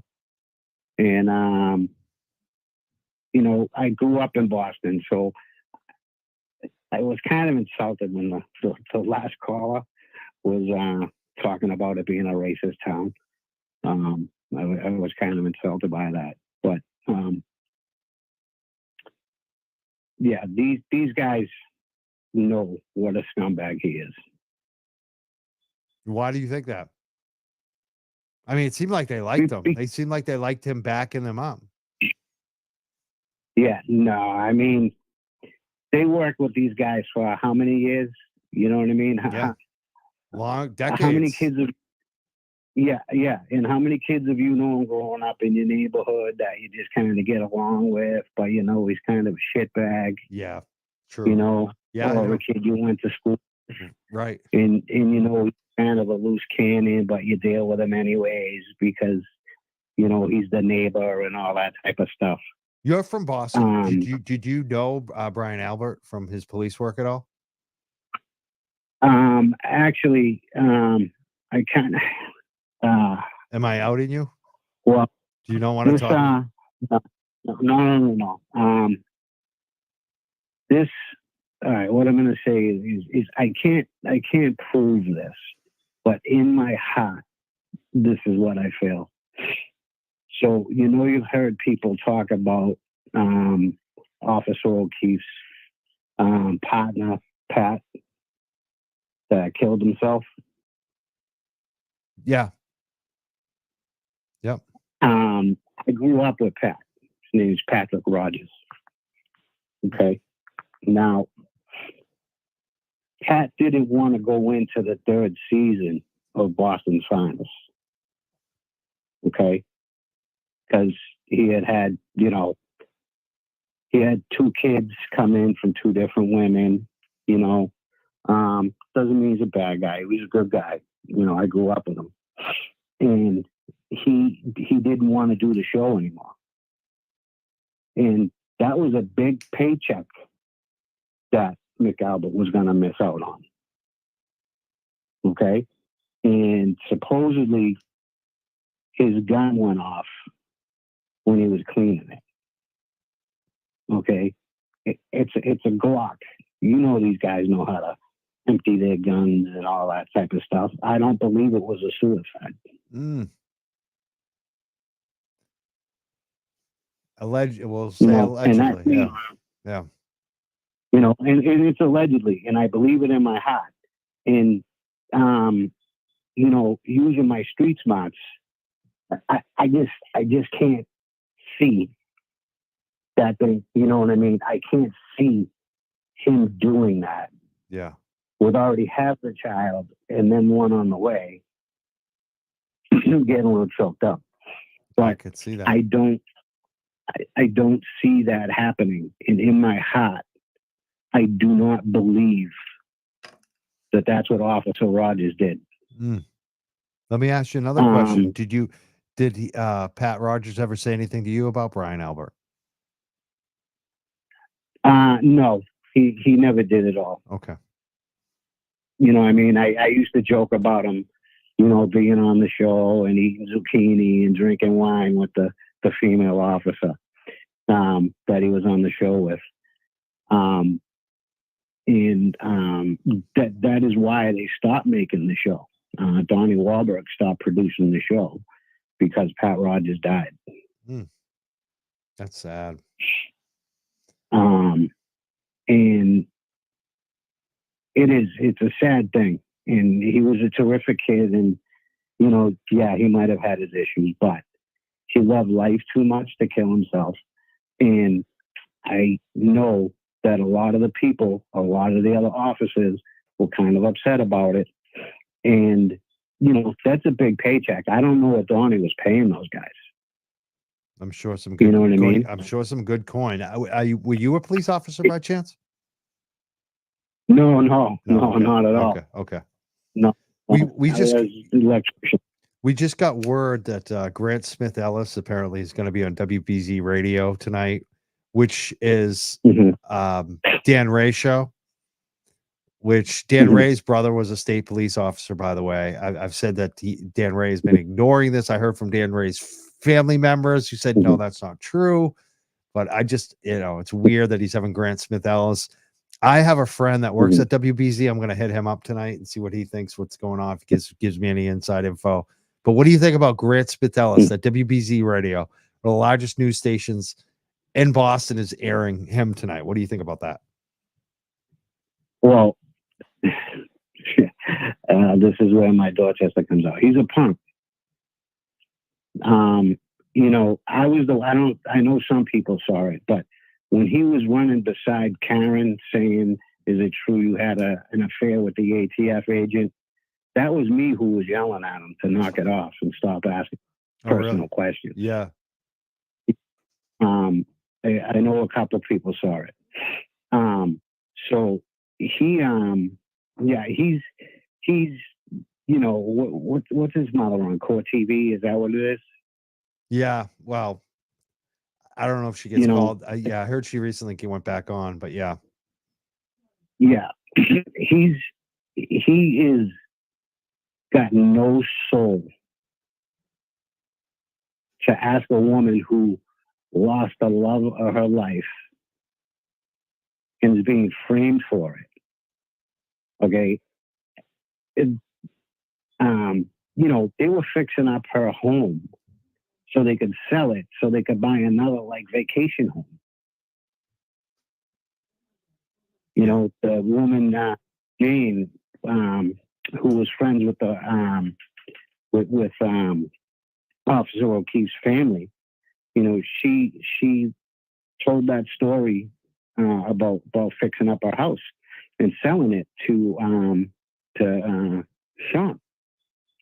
You don't make a big move like that. Sink your own cash into that house so that you can flip it, make some cash, and then turn around and get a vacation home for those children, and for the two of them to go on and live a life together. You just don't turn around and kill him. Yeah. It's crazy. It's crazy. And you know how many times a month my wife probably tells me she's going to kill me? I don't know what I mean? I don't hear that I'm going to get killed, but I hear a lot of stuff. When you're in a relationship long term, a lot of stuff is said. Let's just put it that way. But people are getting at me in the chat. Number one, they asked, is it? I don't even want to say his name, but yeah, the person they're asking that I know at BZ is who you're saying. Yes, I know. I'll just say detention. Yes, I know detention. But there are also some other people are asking me to get you back on the Pat Rogers thing, because they feel like I changed the subject to Grant and BZ. Do you have any final thoughts on Pat Rogers that you want to share before we let you go tonight? The only thoughts that I can tell you about Pat Rogers is he was a terrific son, a terrific brother, terrific uncle, and a good friend to everybody. Thank you for calling tonight, Pat. Your name was Patrick too, right? Yes, it is. Yeah. Awesome. You're a great first time caller. Have you been listening to our show for a while? Yeah, I have. There's so many of these going on. Yeah. That I've going from Turtle Boy, and I have been going down to the courthouse. Awesome. But I've been going off and on. What other you like Turtle Boy? What other shows do you watch? I like LT. Okay, LTL. Yeah, Florida Order. Yeah, Sean McDonough. Yeah, exactly. Yeah. Those are in you, obviously. So those are the main four that I listen to. And also the girl that does the 10 to Life, Annie. The what? The girl that does 10 to Life. Oh, yeah. She's Yeah. she's mentioned it a few times. About Karen Reed. But everybody, you guys are the ones that dive in deep. That's why I listen, because some of these other guys, they just listen to what they heard off, Channel 5 and Fox and all that type. So I don't even bother with that. You guys you guys don't even get paid. You put your heart and soul into getting all the correct, evidence. Right. I mean, for me, for me, it comes from the people. I listen. Whether it was covering cannabis workers, I listen to the cannabis workers. Then they give me all the exclusive info. And for this, it's not too difficult because that Canton community is there, and they talk and they share, and the audience, the feedback. Yeah. So, I don't know why people don't listen to their audience more, because the audience has the info. You know what I mean? So it is strange to me why some shows are so superficial with their coverage, and I don't know. But I know what you mean. I definitely know what you mean. There are certain shows that really know what they're talking about. Turtle Boy is definitely one of them. That's the top. Yeah, exactly. Yeah, his tact is a little bit sometimes. Yeah, I mean, he's different people have different flavors. But he's real. Exactly. And there's a real he's 100% person real. behind it too. That's the other thing I like about the dude. He's genuine. Yeah, exactly. Yeah. So, but that's how I feel about McAlbert, about Patrick. People are giving you a lot of people are giving you a lot of praise in the chat. Lauren just said, "Tell Pat thank you for keeping Grant away from Karen. Very chivalrous of you." You're welcome. I just, what, even though she's being framed or whatever, I wouldn't like it if it was my sister, my mother, or the girl next door that he was saying that to. That's none of his business. That's none of our business. It's so cheesy too. And that's rude. It's not even gentlemanlike. Yeah, it's a scumbag move. It really is. And it's so beside the point. Like journalism, one of the journalism ethics is you do the least harm. There's no reason to bring that kind of harm into it. Like there's no point to it. So, especially with his mother on that big platform. Yeah. He's a scumbag. You know what I mean? Yeah, him and his mother are just dirtbags. Yeah, my mother would slap me when I came home if she saw that. Yep. You know what I mean? And I'm 48. You know what I mean? Yeah, I do. And she wouldn't deal with that. And all these women on here, I'm sure they wouldn't want to hear that. Nope. She's someone's mom.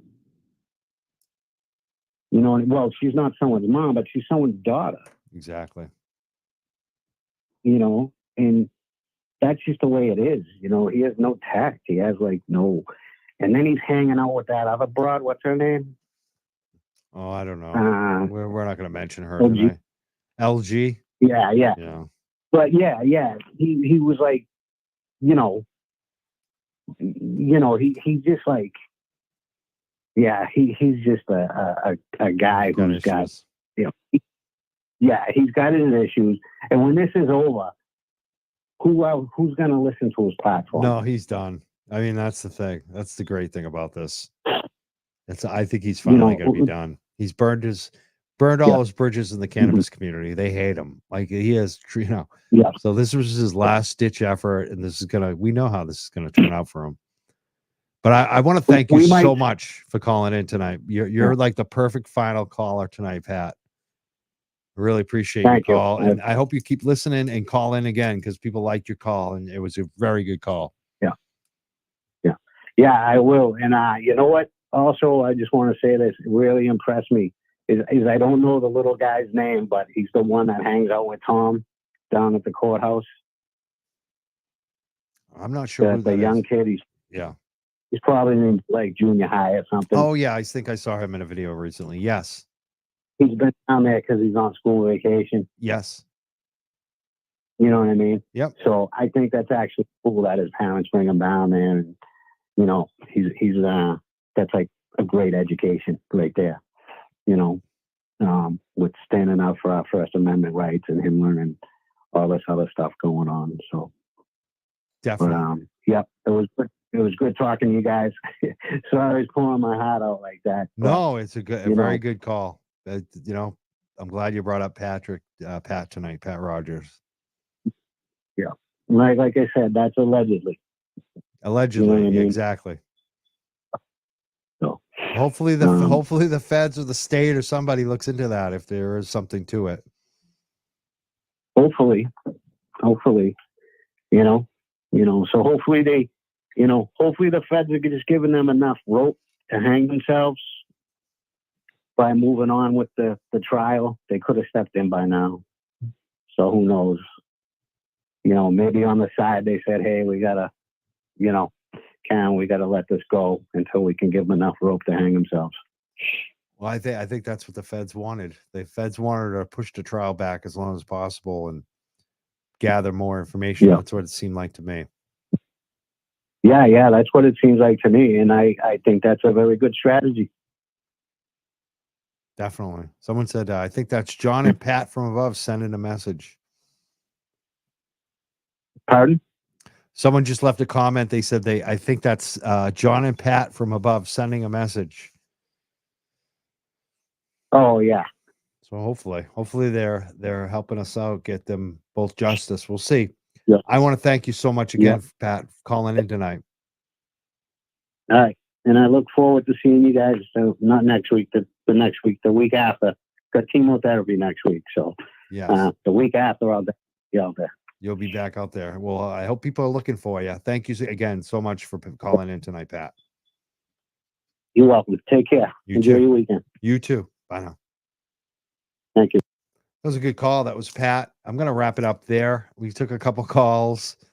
My dog's out of here, but I want to go hang out with a girlfriend too. So that was a good call. Thank you for calling tonight, Pat. Someone asked me earlier if we have PayPal. I don't have PayPal. I got hacked. I got fed up with PayPal. They basically, someone hacked me, took like $200-300, and then PayPal didn't back it up. And I didn't feel like it was my fault with what happened. So I got rid of my PayPal. No more PayPal for me. You know what? I would definitely check out WBZ tonight. If they have open phone lines, call Dan Ray. It's probably all full, but especially if he goes into the 11 o'clock hour. I have a lot of experience with Dan Ray. I've been on his show before. I was a guest for like 2 hours talking about cannabis back in the day. He usually does an hour and then changes the topic, but sometimes later in the show, he'll do 2 hours. So I would, if I were people, I would be listening to 1030 WBZ and try to call in and talk about Karen Reed with Dan Ray. Talk some sense into him if he's on the other side. I don't know where Dan Ray is on this, but I hear he's taking callers. That's what Nick Rocco said in the chat. So try to give a call and call into Dan Ray. I've had a lot of success in the past calling into some of these talk radio shows. And if you make sense, they'll take your call again. Like I know Dan Ray, that's one of the reasons I got on his show. I used to call his show a lot. So he's given me quite a bit of airtime. And so call in and be nice to him. Even if he's not giving us what we want. I don't know, but I'm just suspecting that he may be a little skeptical. We'll see. But I would definitely check that out. A lot of people listen to WBZ, especially at night when it goes all across the nation. The goes to like 24 states or something all over the East Coast. And a lot of people that work at night, that's what they listen to, talk radio. There's some, a live show that you can listen to. It's really the only game in town. So WBZ 1030, I would check that out right now. You can just tell Alexa to play WBZ 1030 and call in. Let him know what's going on. Drop it on Dan Ray. He needs to know what's going on. And one thing, I know, like I said, I crapped on Dan a little bit saying that, his brother was state police, which is true. But I also have to note that Dan Ray was the guy that won I think an Emmy award. He definitely won some big awards, and it was for his reporting on the FBI. A guy named Joe Salvati, very similar to Karen Reed, but it was the FBI that was doing the bad stuff. And in terms of the FBI jailed a man that was innocent. Actually, a couple, I think there was 2 or 3 of them. Peter Lamoni. These guys were mob connected. They weren't totally choir boys, but they didn't do the murder. And the FBI knew it. They knew that a guy named Joe Ferrara, I believe, the animal Ferrara, there was the guy, or was it Barboza? I'm trying to remember which one it was, but they had a killer murderer who was an FBI informant who lied to the FBI, and the FBI went along with it, and they jailed some men. And Dan Ray was the one that helped free them. So Dan Ray has exposed things like Turtle Boy. So I would give him a call tonight. WBZ 1030. I don't agree with Dan Ray's politics, but it's worth a call. Call in. If he's having the discussion, call in. Call him tonight. So I want to thank everyone for listening. We had a lot of new listeners tonight. If you're a new listener, please subscribe. Make sure you hit the notifications. Definitely going to have a Monday night show with the crew from, oh man, I don't want to say the wrong name of the show. We're going to have, you know, the crew, Dana, the crew that run the protests. I'm drawing blanks on names right now. Resistance to Silence. Gonna have that crew on Monday night. Not sure of the time, 7 or 8 p.m. Paul, you know the crew, Dana. Gonna have them all in on Monday night. So, and schedule a bunch of shows hopefully this week. We'll see. Make sure you checking back. Seeing what's going on. Resistance to Silence. I think I said it right. Christy put it up. They're gonna be here on Monday night. Paul, Dana, and Tracy. There it is. Christy posted up. Paul, Tracy, and Dana.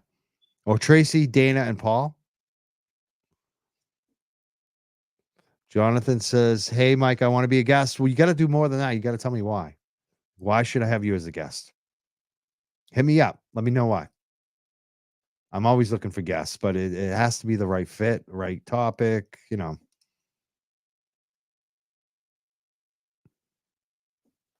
Yes, Tracy's going to be here too. Monday night. I guess Grant is on BZ now. Oh, man. I'm going to have to hit up my friend who's producing that show right now. Why are you having Grant Smith on? Let me hit up my boy. My boy's the producer of that show, actually.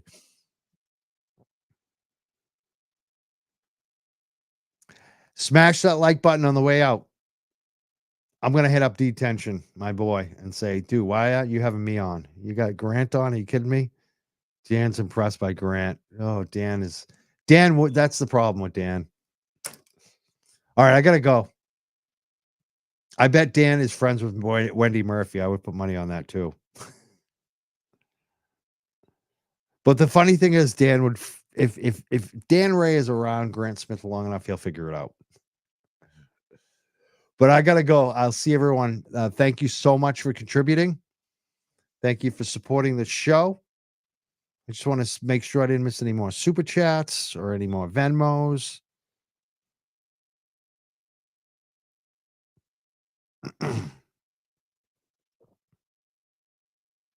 Oh, yes, we got a couple more Venmos.